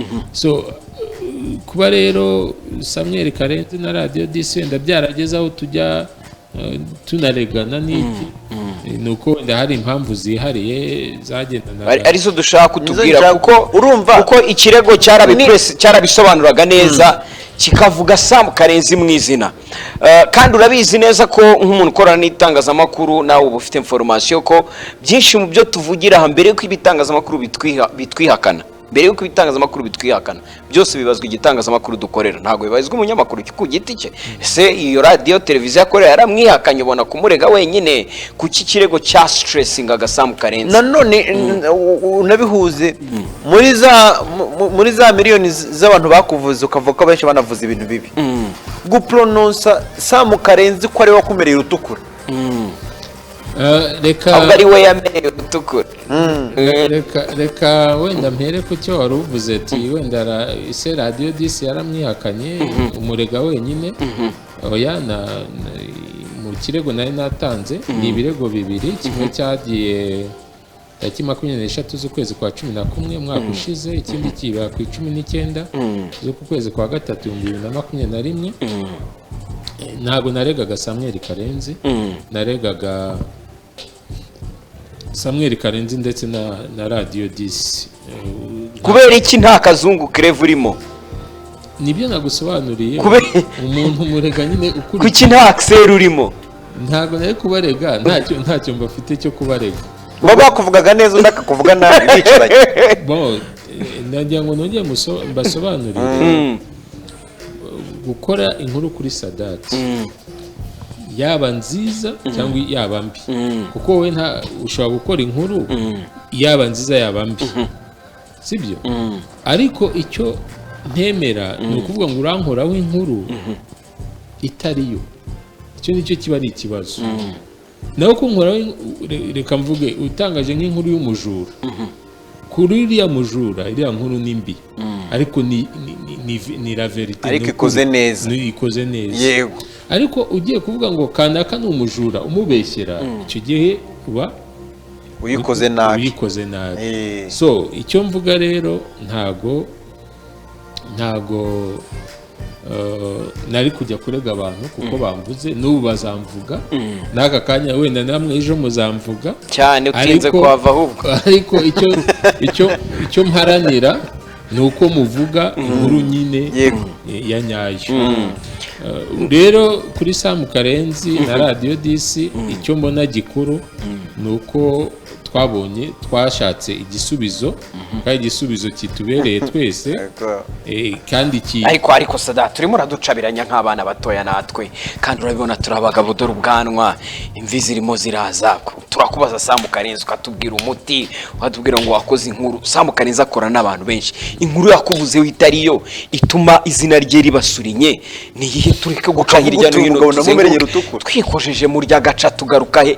Ibintu urabizi urabifite, kuki we yakuvugaga ibintu wenyine akazamura ibihuha, ni wakoraga izo nkuru nabi, wari ubizi neza ko atumwa? Byari bimeze gute? Ese ko twiboneye igisubizo hagati kugira ngo se nubwo inkotanyi zarwanya urugamba rwo guhagarika jenoside bitubuza gukomeza kuyivuga ntabwo byatubuza, amateka ni amateka. icyo nshaka kuvuga ni uko igikuru kuri twebwe ni uko twabonye igisubizo, kandi igisubizo none se cyari kikiye kibazo? ikibazo nyine tubwira impamvu Karenzi ureke kuducisha abandi ku ruhande, yavaga mu bandi akaza ari wenyine mu kirego. reka nkubwire ikintu kimwe, iki kibazo gifite urwego cyashyikirijwe RMC n'imyanzuro yayo ku ikubitiro urayanga, warayanze ujya kurega mu nkiko zisanzwe. ayo ni amakuru tuzi neza.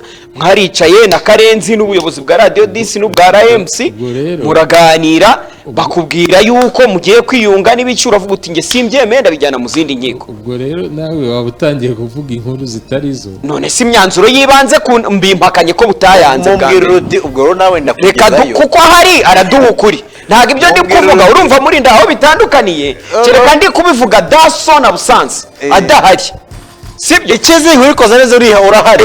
mu gihe rero ahari aratanga verisiyo ye, iyanjye ikubitwe hasi.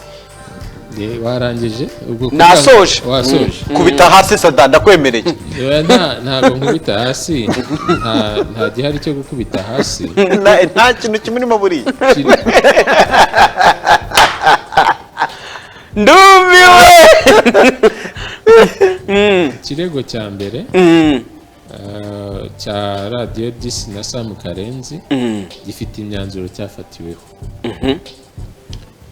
kandi iyo myanzuro ndumva impande zose zifite uko zayishyikirijwe, kandi sinanayanze nk'ibyo wari uvuze. ubwo ni nacyo kizi cy'uko mpari nyine kugira ngo guhe verisiyo ya nyayo.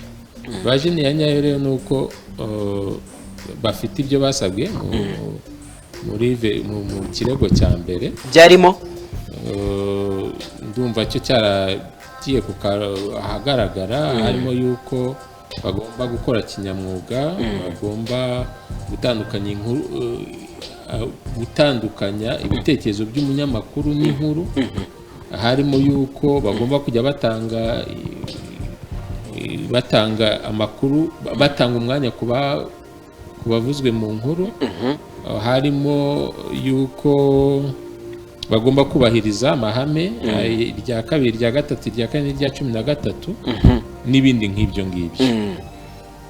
Ikirego cya kabiri rero impamvu ntarimo ntashaka kukivugaho, imyanzuro yarafashwe ariko mu buryo buri ofisiye ntiroherezwa. mwishaka yuko rero njya kuvuga iyo myanzuro, kuko kandi RMC nizayitangaza, icyo gihe naba ngiye gutangaza ibintu by'urwego kandi ruhari. gusa igisobanutse nuko mwiyunze, ngira ngo wabitangaje no ku mbuga nkoranyambaga zawe. hari ikintu natangaje, navuze ngo nshimiye RMC, chairman wayo Barore n'abakomiseri kuba badufashije, batwumvise kandi bakanadufasha kumvikana.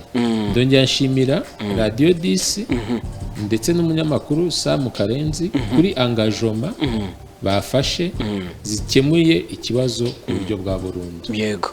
kandi izo engagement n'ibyo bindi byose twaganiriye muramundi simbitangariza. Oya humura nta kibazo, kuko RMC ntirabishora ku buryo birofisha n'urukiko y'imyanzuro yarwo itarasohoka, ngira ngo hari limite abantu baba bafite kuri yo. ariko hagati y'ibyo birego bibiri cyangwa muri izo phase ebyiri uratwemeramo ko haciyemo no kujya kurega mu nzego zisanzwe, byarabaye cyane ibyabaye. bo rero hari ibintu bibiri mugomba gutandukanya.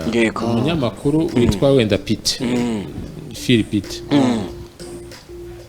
ashobora kunkorera amakosa y'umwuga, atagiye amakosa y'umwuga aregerwa RMC. Yego. ariko Philipite ashobora kunkorera icyaha. icyaha rero kiregerwa inzego zigenza icyaha. ni ibintu bibiri mugomba gutandukanya. ni ugutandukanya amakosa n'icyaha.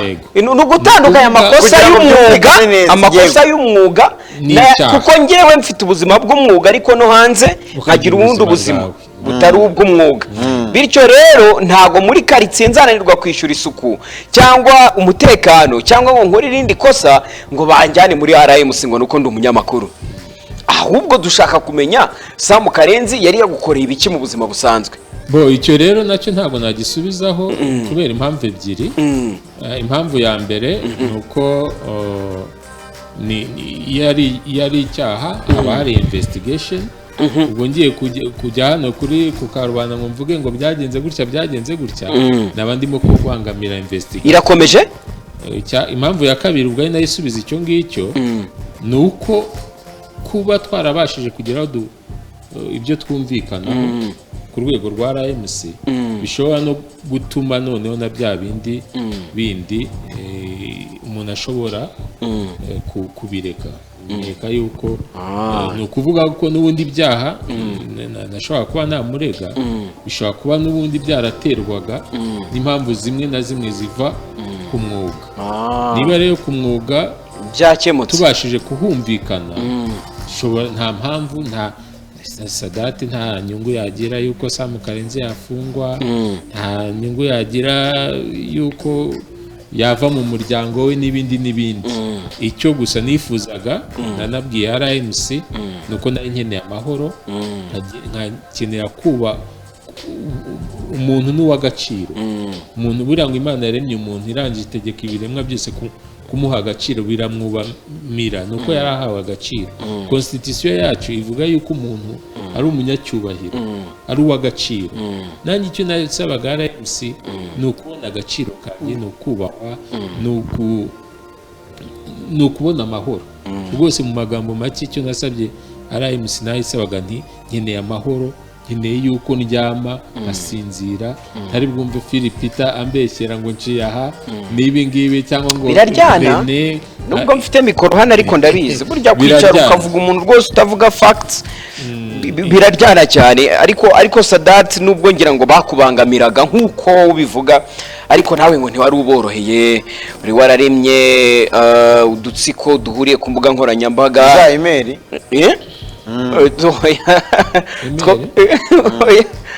udutsiko two ku mbuga nkoranyambaga tugambiriye kumubuza amahoro. Harimo ibyo mwapangaga byo gukomeza kugera naho mwata ku muryango we, ibiganiro kuri WhatsApp ngo byari bihari bicicikana. Si ukuguca mu ijambo ariko ntago Munyakazi Sadate yajya kurema agatsiko ko kugira ngo kikome Sam Karenzi. Ese ubwo naba nkaremye ngo binyungure iki? Ibyo nabonye yigize kuvugaho ni groupe imwe y'abareyo batandukanye bafite groupe WhatsApp. Niba uri umureba mu magroupe menshi, nanjye ubwanjye nsanga ndi mu magroupe menshi, kandi social media y'aka kanya ifite freedom irenze, buri wese akavuga ibyo ashaka, ariko ntabwo ari agatsiko kahimbwe kugira ngo kabe kagirira nabi Sam Karenzi. Ni groupe zinyuranye zo kugira ngo tuganire ibya Rayon, tuganire ibyacu, dupange ko tuzashyigikira ikipe yacu. Yego. Ariko ntabwo yashyizweho kugira ngo ibe yakwibasira uwo ari we wese. Wenda mu byo twaganiriyeho nabyo wenda dushobora kuba twarabiganiriyeho, akabona yuko wenda ashobora kuba atari byo, atari groupe zashyizweho kugira ngo zibe zamugirira nabi. Rwose mbikosore, nta groupe yabayeho igambiriye kuba yagirira Sam Karenzi nabi cyangwa undi uwo ari we wese. Uwo mwanya sinanawubona, mu myanya mike yangira uwo ngo nta wavamo. Mu mbabariro no tugaruka sasa rero kuri ku bitekerezo by'abariyo. Ndabona naho niba gurusa niba benshi kabisa. Ati mwiriwe, nitwa Kwizera Janvier ndi Karongi, ndagira ngo mbashimire gusa muri ku kibazo cya Sadati. Ibibazo byatuma umuntu ngo yiruka akava muri studio muri kumubaza cyane, ariko mumumbarize ati nubwo mubabaje namwe mumumbarize, ese nubwo yirukanywe akamburwa imirimo muri Rayon Sport yongeye kumuha amahirwe kwigarukamo, yabyemera cyangwa yabyanga? Amahirwe yo kugaruka muri Rayon Sport, reka mbanze musubize ko ntanayivuyemo nk'umuyobozi. Ubwo njye avuga kuba president none. Kuba naba president iyo ni ikintu natekereza, ariko sinanabona icyambuza kuba nafashe igihe byaba bibaye. ati noneho ugarutse wahindura iki? nakomeza umurongo nashyizeho, ubu ni sawa nta kibazo.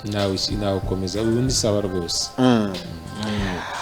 ati mwiriwe neza Mbariza Sadate, ati abona atarahemukiye Abareyo agurisha Yannick muri APR.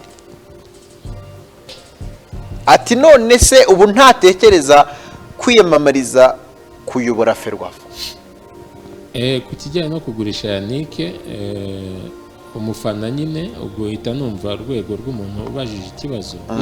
Umufana nyine ntaba yumva ko umukinnyi ashobora kugurishwa, ariko icyo navuga ubu muri football produits zihari zishobora kwinjiriza ekipe, harimo amafaranga ava ku bibuga, harimo amafaranga ava ku baparteneri, harimo amafaranga ushobora kugurisha abakinnyi. Ibyo byose nibyo bigira income cyangwa bigira ibyinjiriza ekipe. Rero ikibi ni uko nari kumutangira ubuntu, ariko umuntu akuza akaguha miliyoni 20 ku mukinnyi. Hari n'abandi bari barimo kugendera ubuntu izindi kipe zari zirimo kubajyanira ubuntu. Njye simbifata yuko ari ubuhemu nakoreye Rayon Sport, ahubwo ni deal nabakoreye. Nkurikije ko n'icyo gihe Yannick nawe ubwe kubona umukino byamugora kubera abandi bataka twari dufite batatumaga abona umwanya wo gukina uhagije. Ku kivuga cyo kwiyamamaza kuyobora Ferwafa, ndagisubiza nk'uko nigize kugusubiza kare, njye sinjya niyamamaza. Ni nacyo kintu nkunda, ngenda umusilamu.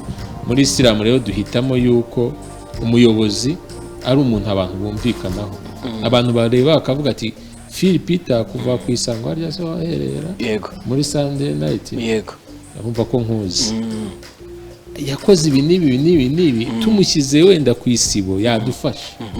Uwo muntu tukamuzana tukamushyira ku isibo. Nanjye mpitamo yuko abantu bavetinga umuntu, bareba umuntu ukwiriye, bareba iki, abantu bakamwumvikanaho, bakaba bamupropoza kujya kwiyamamaza cyangwa se kujya gutorwa. Ariko kuvuga ngo Munyakazi Sadate yafata kandidatire ye ngo ayijyanye muri Ferwafa ntibishoboka. Ariko hari ikintu kimwe cyo naharanira ko ibitekerezo mfite mbona ko ari byiza, na bigerageza ibishoboka byose kugira ngo mbyohereze muri Ferwafa cyangwa n'ahandi hantu, kugira ngo ndebe yuko byazaba mu bizayobora rwa rwego cyangwa se mu bizatuma rwa rwego rutera imbere. Icyo navuga aka kanya rero ni uko ibitekerezo byanjye nibyo nifuza ko byajya muri Ferwafa kurusha uko ngiye mu already urabyifuza. Nigize gukora Twitter numva mbivugaho, mvuga yuko nakwifuza umuntu uzayobora Ferwafa. Ni na kera perezida wa Sekamana ataregura, numva ari mu kwezi kwa kabiri k'uyu mwaka, navugaga yuko umuntu nifuza ko yayobora Ferwafa yazita mu gutuma football y'u Rwanda iba imwe muri secteur d'activité économique. Mbega umupira ugatuma habaho iteza imbere ubukungu. Icya kabiri nifuzaga yuko umupira ushingira ku bakiri batoya, bityo bagahabwa amahirwe. Nkifuza yuko haba kongera ibikorwa remezo byo mu mupira. Nkanifuza yuko hakongerwa amakompetisiyo kugira ngo tugire abakinnyi bafite karite. Ibyo bitekerezo n'ibindi umuntu yagenda agira nibyo numva umuntu yaharanira ko byajya mu murongo mugari wa Ferwafa, kurusha kumva yuko umuntu witwa Munyakazi Sadate azajya kurwanira kujya kwicara hariya. Nicyo nababwiye kare, ikintu cyiza ni uko uyobora byiteka. Iyo uyobora byiteka ni uko ibitekerezo byawe bigenderwaho igihe kirekire kwawe wahicara. Abona hari ababajije ku bijyanye na Kenisari kimugeze mu pase. Sadate urumva ko ibintu bisobanutse byo muri Ferwafa mbere yo kujya kuri Kakoza Nkuriza Charles. Ariko yabanzaga agasubiza mbabarira kugira ngo turangizanye n'icyo cya Ferwafa byo kwivanga. Urumva ko muri rusange ni umugabo uharanira impinduka no gutanga ibitekerezo bye. Ariko none ahubwo kuri Ferwafa ngira ngo ntabwo ubwo buryo bwo kuvuga ngo uyu muntu twamurebye n'inzobere afite ibitekerezo dukeneye naze tumuha umwanya, ngira ngo ntabwo bibaho. Nibyo nigenda nashakaga kumubaza, ese ntabaratangira kubigusaba ku buryo uzafata icyemezo ukajyanayo kandidatire yawe? Bo hari abo nabonye ku social media ku mbuga nkoranyambaga babitangaho ibitekerezo byinshi. Nabonye abanyamakuru benshi, abantu bamwe bavuga ari kumvikana cyangwa se oya rikagera kure kumvikana ko ni iyindi sibyo ahubwo yo bikagerayo ahantu tutazi wenda mu kiganiro cyanyu nungukiyemo byinshi. So nabonye rero abantu benshi babyandika, ndetse biba amadeba ku maradiyo amwe n'amwe, ariko ntago rwose kugera aka kanya navuga yuko ntago iraba impamvu ikwemeza ko wajyana kandidatire rwose 100% ntago biraba impamvu. Ni nka kangahe ku ijana ubwo? Nta nubwo ndabitekerezaho, ntago ndabitekerezaho kuba najya mu byo kuyobora. ko numvisha ufite ibitekerezo byiza, ubwo urabuzwa n'iki? Kandi kutajya hari na benshi babishaka. Bo wenda ababishaka bo bafite impamvu yabyo, ariko njyewe umurongo nafashe nuko nifuza ko ibitekerezo byanjye byaba ahantu kandi bikagira uruhare mu kuhayobora kurusha uko njyewe waba uri aho hantu najya kurwanira kujya kuba aho hantu. Ntabwo biba byoroshye muri nda, biba na ngombwa ko umuntu aca mu zindi nzira no mu mpande n'icyo, ariko ibitekerezo bikagenda. Ubu ngubu uhugiye mu biki mbese ari nk'agaciyemo? Bon, ndimo kwikorera bisanzwe imirimo yanjye ya buri munsi. Mfite kampani y'ubwubatsi, ntanahaye umwanya munini mu gihe cyashize. Nasanze hari byinshi ngomba bititaweho, ubu nibyo mpugiyeho gushyira ku murongo. Ari wari wabajije icyakakoza? Yari yababaje. Wowe urabaza ibintu bya Kenisi, ntabwo bizi ko umuriro uba waratse rwagurutse koko muri nda. Umwe arakubita hano undi agakubita hirya, nawe bariyunze se? Mwari abagabo nabi. Ariko nta n'ikintu twapfuye na Kenisi. Kenisi ibyo twakoranaga ni ibisanzwe biri sportif. Ni ukuvuga ngo ndumva twarigize gukora interview turi babiri, dushyushya abantu kugira ngo baze ku mupira, nzagutsinda, nzakugira gute, uri igare, uri umusozi, uri umwana wavutse uzi uvuga amagambo menshi, undi ati mwebwe muri nk'inka yapfuye iri ku muhanda. Ibyo tubivugaho byari sportif, akenshi twanabiganireho. Mwari mwabipanze, mwari mwarasohokaga mukaganira neza, babaga bateguye. Ikindi cyaje kubamo ni uko guterana ayo magambo kwabayeho, no gutwara abakinnyi be n'abakoca we n'abakajyana b'iwacu. Ibyo rero mba numva ni ibintu biri sportif, kuba Rayon Sport yakura umukinnyi muri Gasogi, Gasogi kajyana koca wa Rayon, njye mba numva ariko se ubusuzuguje ubururu n'umweru, nta kuntu agakipe k'ejo bundi ko ku musozi utari n'umurenge kaza kagatwara abakinnyi ba Rayon. Nta mukinnyi wa Rayon bajyanye, ariko twe twajyanye abayahubwo, ahubwo umukoca none se n'umukinnyi umutoza bagatwarana ko umutoza wa Rayon. Umutoza twe twatwaye umutoza wabo kuko twari twamushimye, kuko abacu nyine nta kazi bari basigaranye, nabo bagiwe. Urumva rero ntago bari kuzatoza bose, kazi kari kashize. Ni ukuvuga ko bari bamaze kurokirita wa Gasogi, wa Rayon Sport yarabaye, ariko ubwo ngubwo nyine uca ku batoza bose bari bahari ukajya gufata wa Gasogi. Ni umuhanga wenda iyo n'indi deba najya kugusobanuriraho ibintu byinshi, amanalize tuba twakoze. Ariko ese ni wowe uyakora cyangwa? Nyiri muri Rayon Sport nashakaga ko abantu bamfasha. Nabaga mfite timu, izo mubona n'izo mutabona, ndetse na komite nyobozi twafatikanyaga tukanariza ibyo byose, tugashakaho umwanzuro umwe. Ndumva bisobanutse. Ubu rero nawe ngo mwiyunze rero, ubu ntimukiri muri gahunda yo guterana amagambo? Njye sinavuga yuko twiyunze kuko nta nicyo twapfuye. Burya umuntu wenda mwatonganye, mwabwiranye nabi, mwareganye, niyo mwavuga ko mwiyunze. Ubwo bikose wavuga ko byagenze gute? Ibyo twakoraga na Gasogi n'aka kanya twabikora. Nk'ejo bundi numvise avuga ko ngo azatsinda Rayon Sport. Ejo ninsora interview nkavuga ni Gasogi n'akana kadashobora gutsinda Rayon Sport. Ibyo rero ntabwo ari ibintu byatuma abagabo bajya kwiyunga, kuko ni ibintu byo gushyushya umupira, ni sportif, ni ibisanzwe muri siporo, ni ibintu bisanzwe. ngira ngo ubwo ababibazaga babisobanukirwe babisobanukiwe ko football c'est une paragere ntabwo ari intambara. abantu baravuga ibintu byinshi nyango ntitwabivuga ngo tubirangize ariko ntabwo izi message nazirangiza rwose. Sadate hagiye havugwa abantu benshi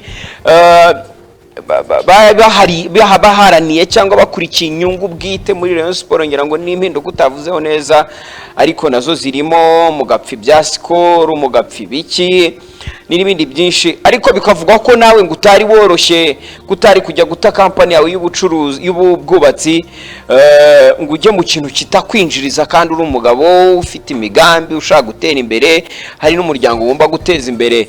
Bakavuga ko hari udufaranga nawe waba gukurikiyemo inyungu ko kugurisha kwa Bayanike kandi ikipe kibakeneye ugakoramo, hakavugwa amafaranga yagiye atangwa kugira ngo hagurwe ba Muhadjili, ngira ngo miliyoni zigera hafi ku 10 n'ibindi kandi ntihagire ikimugeraho. Nawe ngo hari ukuntu wacaga ku ruhande iryo faranga kuko kari kubira mu mbavu ngo ukabika injyawuru nk'uko bivuze umva nyine bivuze mu buryo buvanze, ni nacyo cyerekana yuko atari byo, aba ari amakuru murimo kubariza abantu. Muhadjili, mpere kuri Muhadjili. Muhadjili yashatse kuza muri Rayon Sport, Rayon Sport idafite amafaranga. Ngiye mfata miliyoni 13 nziha Muhadjili kugira ngo aze muri Rayon Sport. Iyo scenario Muhadjili yayibihera zanjye sheke yari yanditse mu mazina ya Munyakazi Sadate. Gusa Muhadjili aza kunsaba yuko yabanza akamara akajya kubitekerezaho mu gihe cy'ibyumweru bibiri. Sheke anayiryamanye, sheke yayisize yanze kuyijyana rwose, kandi nawe ndumva yarigize kubisobanura. Burya rero amafaranga ntabwo abikika. Amaze kugenda nahise nibwo nabonye umuzamu witwa Olivier Kwizera washakaga miliyoni zigera kuri 7, ndetse mbona Mutatu wo muri Gasogi washakaga 5,000 by'amadolari twagomba kwita duha Kenisi, ndetse na koca uri uyu nguyu wavaga muri Gasogi. Ayo mafaranga yo kuri konti yanjye yakuraho nyine nishyura abo bantu. Muhadjili rero aho agarukiye asanga amafaranga yakoreshejwe ibindi. Icya mbere abareba babyumve neza ko atari umutungo wa Rayon, wari umutungo wa Munyakazi Sadate. Ariko nanone utagomba gukoresha icyo ushaka ubafatira imyanzuro. Nk'ubwo icyo uvuze ntabwo nyumvise neza. Kuba yari amafaranga yawe ntabwo ugomba kuyaguramo abantu ushaka ku giti cyawe bajya gukinira Rayon. Nese ninde ariko bavuga ko njye ari perezida wa Rayon Sport. Bagomba gutuza ukabafatira imyanzuro. Bande icyo muri ndabingira ngo ashaka kumvikanisha nuko recruitment we kuri we yibwira ko hari ubundi Sport ikorwa na komite nyobozi, ariko si president. Nicyo ndi kubabwira, ibyemezo bifatwa na komite nyobozi, kandi iyo komite nyobozi ntabwo nayifatiye ibyemezo, ahubwo twafatanaga ibyemezo bino mu bintu twashyize ku murongo. Kuba Rayon Sport ntago kuba perezida wa Rayon Sport bikubwira ko ugomba gufatira Rayon Sport imyanzuro, ahubwo komite nyobozi ya Rayon Sport niyo ifatira Rayon Sport imyanzuro. Perezida wayo akaba umuvugizi cyangwa agatangaza agashyira mu bikorwa ya myanzuro. So icyo ndagusobanuriraga rero yego nuko Muhadjili yagarutse agasanga amafaranga yagiye. Nta murero rero nigize mbona waba warazanye amafaranga, na sheke yagiye hanze ndumva yari yanjye. Muri ya mafaranga nagendaga nguriza Rayon Sport. Naho kubya Yanike, Yanike nese APR yishyuye miliyoni 20 ica ku ruhande impinjawuro ya miliyoni zingahe. Ariko hari n'umuntu yagiye kuvuga ikintu arabanza byibura kanasesingaho gatoya. Amafaranga yo yavuye muri APR aza kuri konti ya Rayon Sport. Byo twaharaniraga ntabwo ya mafaranga yo mu ntoki, yo mu gakarito, yo mu bikapu tukiyashaka. Amafaranga yose ya Rayon Sport yagombaga gucishwa kuri konti za Rayon Sport. Tukiri aho ngaho nanone kuri saga zavuzwe cyane, ibura rya Sarupongo kuri Rayon Sport urigizemo uruhare rugaragara. Nasuye Sarupongo Nyamirambo i Nyamirambo umuhungu yari afite umujinya ukomeye cyane mu gifaransa cye no Icyongereza. icyongereza cye cy'umurika wowe gati Sada ubona uruhare wabigizemo ajya kugenda kugeza ubu ngubu kuko ni umutopu ameze hariya neza muri Tanzania Yanga rwose arabitsinda ibitego ye abareyo bati muturabere Sadati ibintu yatubujije umuntu yatubujije koko utayizamu nk'uyu nguyu nta kosa ubibonamo. icya mbere reka mbanze mvuge yuko Sarupongo ntabwo aruta Rayon Sport na Munyakazi Sadate ntabwo yaruta Rayon Sport. Sarupongo ubusitari yari afite iki ntabwo byamuhaga ububasha bwo kuba yasuzugura Rayon Sport. Niyo abikora nkabimwemerera nicyo kintu nari kuzicuza ubuzima bwanjye bwose. Bivuze iki? Bivuga yuko umuntu wese iyo akoze amakosa hari uburyo bwo kumuhana, urabimuhanira icyo yaba ari cyo cyose. Icyo kiba kiduhuje mu kujya kumuhana ni ikosa yakoze, ntabwo ari uko ari umusitari ari utsinda ibitego, kuko mbere y'uko aza ibitego byaratsindwaga na nyuma y'uko agenda ibitego bizatsindwa. Ariko kuba yafata ikipe yamugize umusitari, kuko Rayon Sport yamugize icyo yari ari cyo kirya gihe, akayica amazi akayigira uko ashaka akayivuga ibyo ashaka, iyo mbireka n'undi wese ari kuzabikora. Biriya rero uko namuhanye ahubwo bizahisomo n'undi muntu wese yuko nta muntu ushobora kujya hejuru ya Rayon Sport.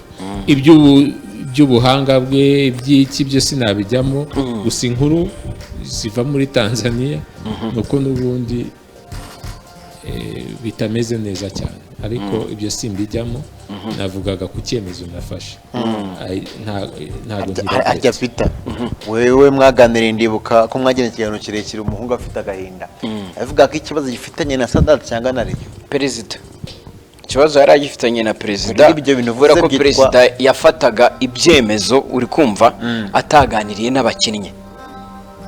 Ikindi Sarupongo Corona yavuzaga ubuhuha, akongera akavuga yuko ubuzima perezida na komite barimo kubeshaho abakinnyi ba Rayon Sport udashoboka gufata ibihumbi 50 ukabihereza umukinnyi w'umusitari ngo nabashatse uko abaho. Ntago umuhungu yabyumvagamo. Ati ibyo bintu nk'umuntu nkanjye w'icyamamare hari Slay Queen zisimburana hano buri munsi ntago byambeshaho. Icyo cyose ndazi icyo givugaho icyari kumubeshaho n'ikitari kumubeshaho, cyangwa abamusuraga n'abataramusuraga. Ariko twebwe icyo twakoraga twashiraga ikipe bijyanye na situation twari turimo, situation ya coronavirus, turi muri lockdown, turi muki nayo ngayo yendaga kuba yayabona, hari n'abatarayabonaga wenda. Buriya rero iyo byari bigeze hariya nayo ngayo amenye naho yavaga, wenda yavaga kuri konte yawe. Ahubwo baransetsaga, urumva Sada bati koko nakimenye muzi ko afite muyango biro official bawe mukamasengane. Ariko wenda nanakosore ntago twabahaga 50. 50 bayamaraga kuko ari kugiye cy'icyumweru, ariko akaniyongeraho yuko hari na fan clubs amafani club twari twarabahaye kugira ngo agenda bitaho, kandi yarabikoraga cyane pe. Naho kuvuga Kimenyi kuvuga nde ntabwo najya kuvuga nyine, ariko ako kabazo utakazinzitse kuko we yivugira ko atagiranye ikibazo n'abari yakigiranye na perezida. Wowe ukagivuga utajyanye n'abari yakigiranye n'abari yo gute rero? Icyo nanjye nicyo mwakimubaza, kuko umva ngiye sinzi uko, icyo nzi nuko namwirukanye kandi mbona ko byari bikwiriye, kuko ntago yagombaga kujya hejuru ya Rayon Sport, kuko Rayon Sport yamugize icyo yari ari cyo, iby'amafaranga make menshi. Situation yari ihari kiriya gihe nta yindi shwa yari ihari, yagombaga kwemera yuko ubuzima bwahindutse, isi yabaye iyindi. Namwe murabizi hari n'igihe cyageze n'ibigo bimwe na bimwe ntibibashe no guhemba nayo make yashobokaga, so byarashobokaga yuko yagombaga kutwumva. ya birasobanutse rero ngira ngo twavuganye byinshi na Munyakazi Sadate ari kwita kuri iyo company y'ubwubatsi muri Ndahabi niba hari utuntu two gusoza ngira ngo Side ni nyinshi cyane bivuze ko zose ziragiye kuko n'ubundi nakoze ndabona byinshi yabisubiza arabaza Sam Karenzi abandi bahise bajya no kwisa Rupongo yabisubije kurusha Munyakazi ngira ngo ibi byinshi yabivuze wenda nibinakunda tuzagira n'undi mwanya twongere tuganire nuko Sadate yanga gasuzuguro cyane nta nubwo ari ukwanga agasuzuguro cyane ku giti cyanjye nako ariko iyo uhagarariye urwego burya urya uruhesha agaciro yego wowe ushobora kunsuzugura ku giti cyane nka Sadate ariko ntabwo wasuzugura igihugu cyanjye ntabwo wasuzugura ikipe nyoboye ntabwo wasuzugura institution nyoboye hako niba uri usuzuguye president ubusuzuguye ibyo nyoboye nicyo bisobanuye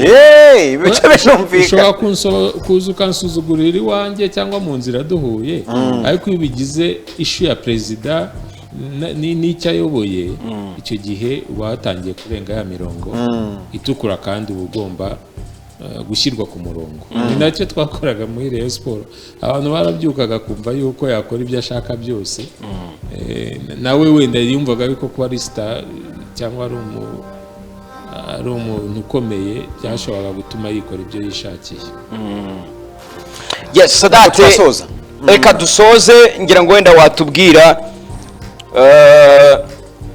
hatabaye ko abantu bagusaba kugira imirimo ujyamo niwongera gutekereza kugaruka muri football urumva uzagaruka ukora nk'iki football nta nubwo nayivuyemo football nitekereza buri munsi nikurikirana buri munsi icyo numva nshyize imbere ni uko haba iterambere ry'umupira w'amaguru mu Rwanda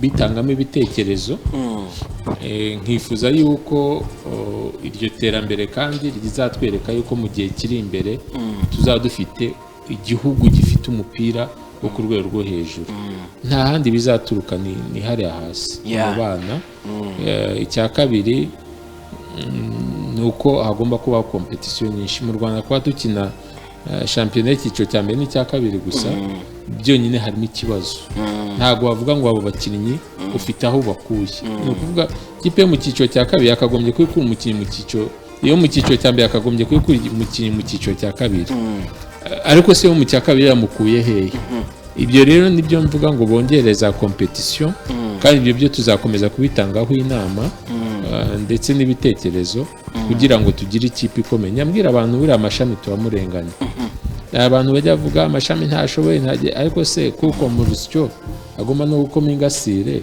amashami wakura hehe ni ibihe tumuha abakinnyi icyo nifuza ni uko umupira wacu ukomera tukishima nk'uko turi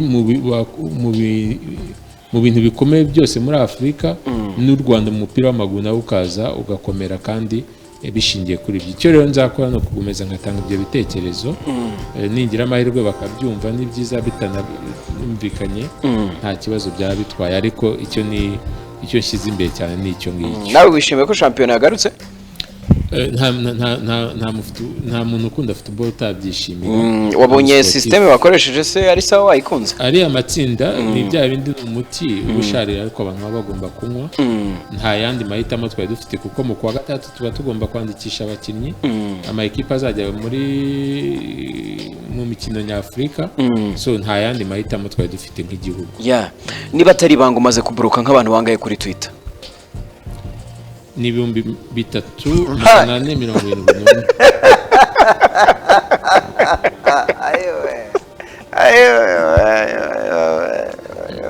bon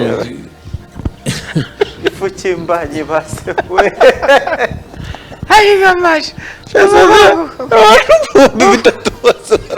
ngo bitatuma 3,471 ariko statistique abazifite ariko niba atari ibanga wiziki stada urabyandika ubu bwose tumwarika mukaje atera kuborotse niba atari ibanga agakono ugashyiraho ufite tagati ushaka kuzuza se wese ushaka kuzaburuka abana bangaye byibuze kuburuka ntabwo ari ukuvuga ngo ni bangaye ahubwo ni ukuvuga ngo abantu bagomba kugira bagomba kugira ikinyabupfura mu byo bakora.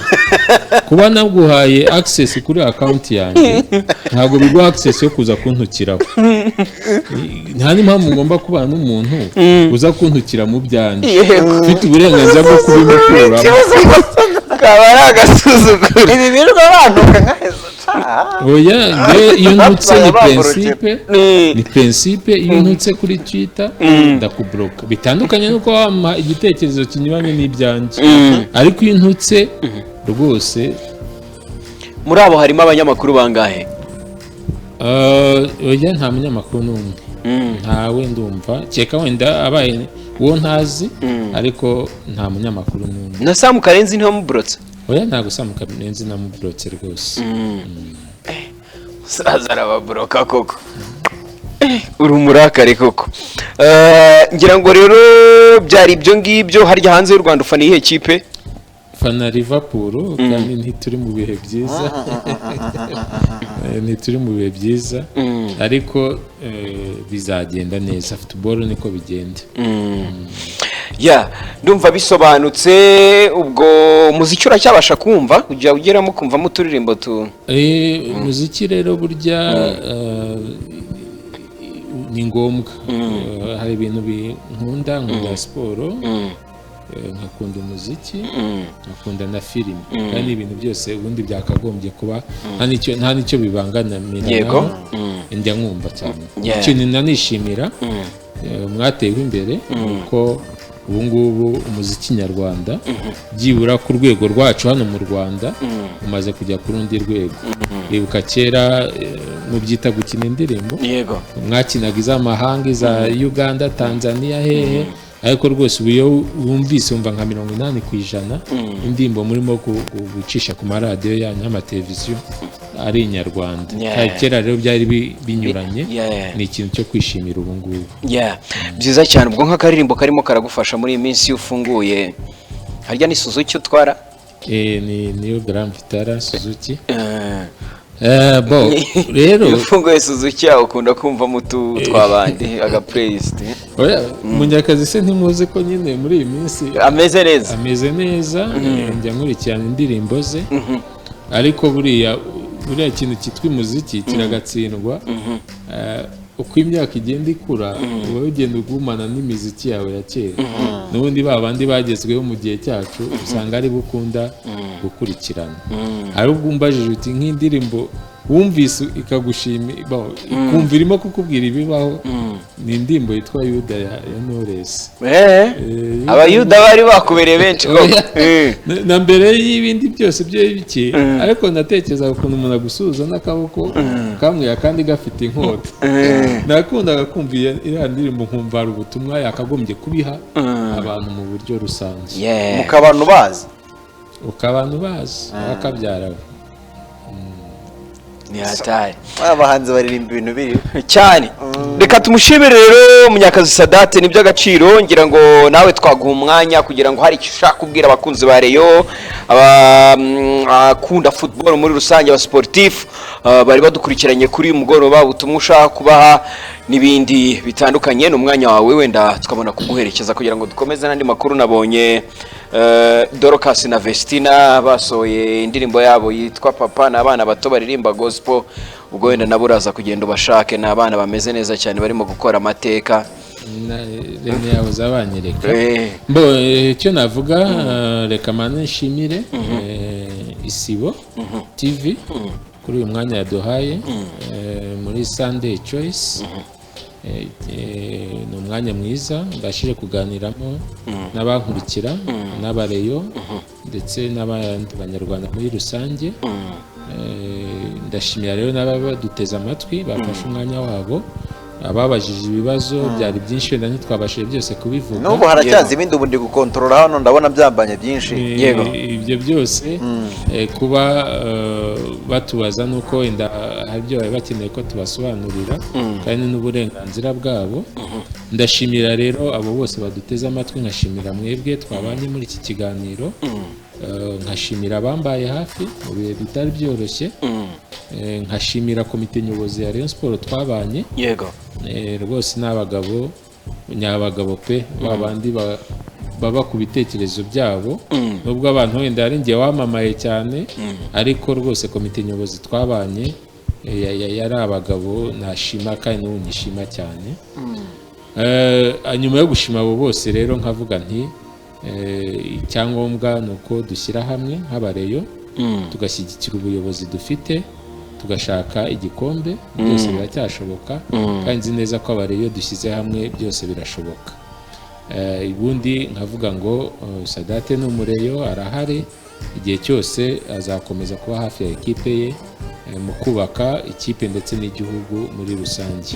Buri gihe rero nshimira ubuyobozi bukuru bw'igihugu cyacu nyakubahwa perezida wa repubulika rwose ibyo badukorera ni iby'agaciro kandi turabazirikana tukanabishima cyane.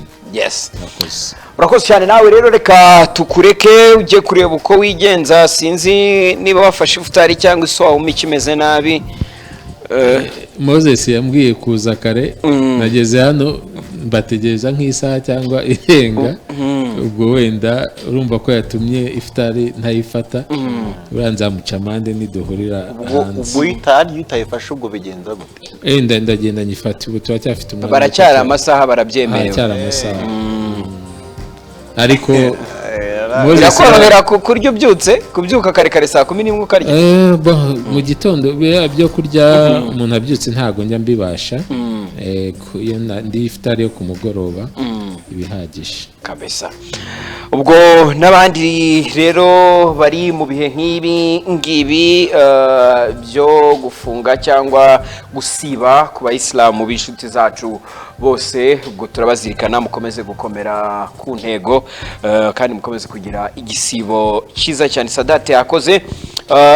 Muri ndahabi rero tumuherekeza ngira ngo twajya ku yindi nkuru ubundi tugakomeza wenda tumuherekeza turebe kuri abagospel bakomeye cyane hano mu Rwanda James na Daniela.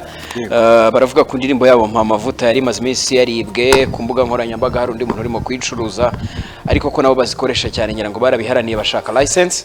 Ubu bakaba bavuga ko yagarutse bafite n'indirimbo nshya, urabizi ko mu minsi ishize bibarutse n'umwana. Ubwo nitumara kwireba turakomeza mu kanya. Reka tubane turebe aba ba gospel cyane tunaherekeza Sadate. Wakoze kuza Sadate, nukuri rwose ugereye amahoro.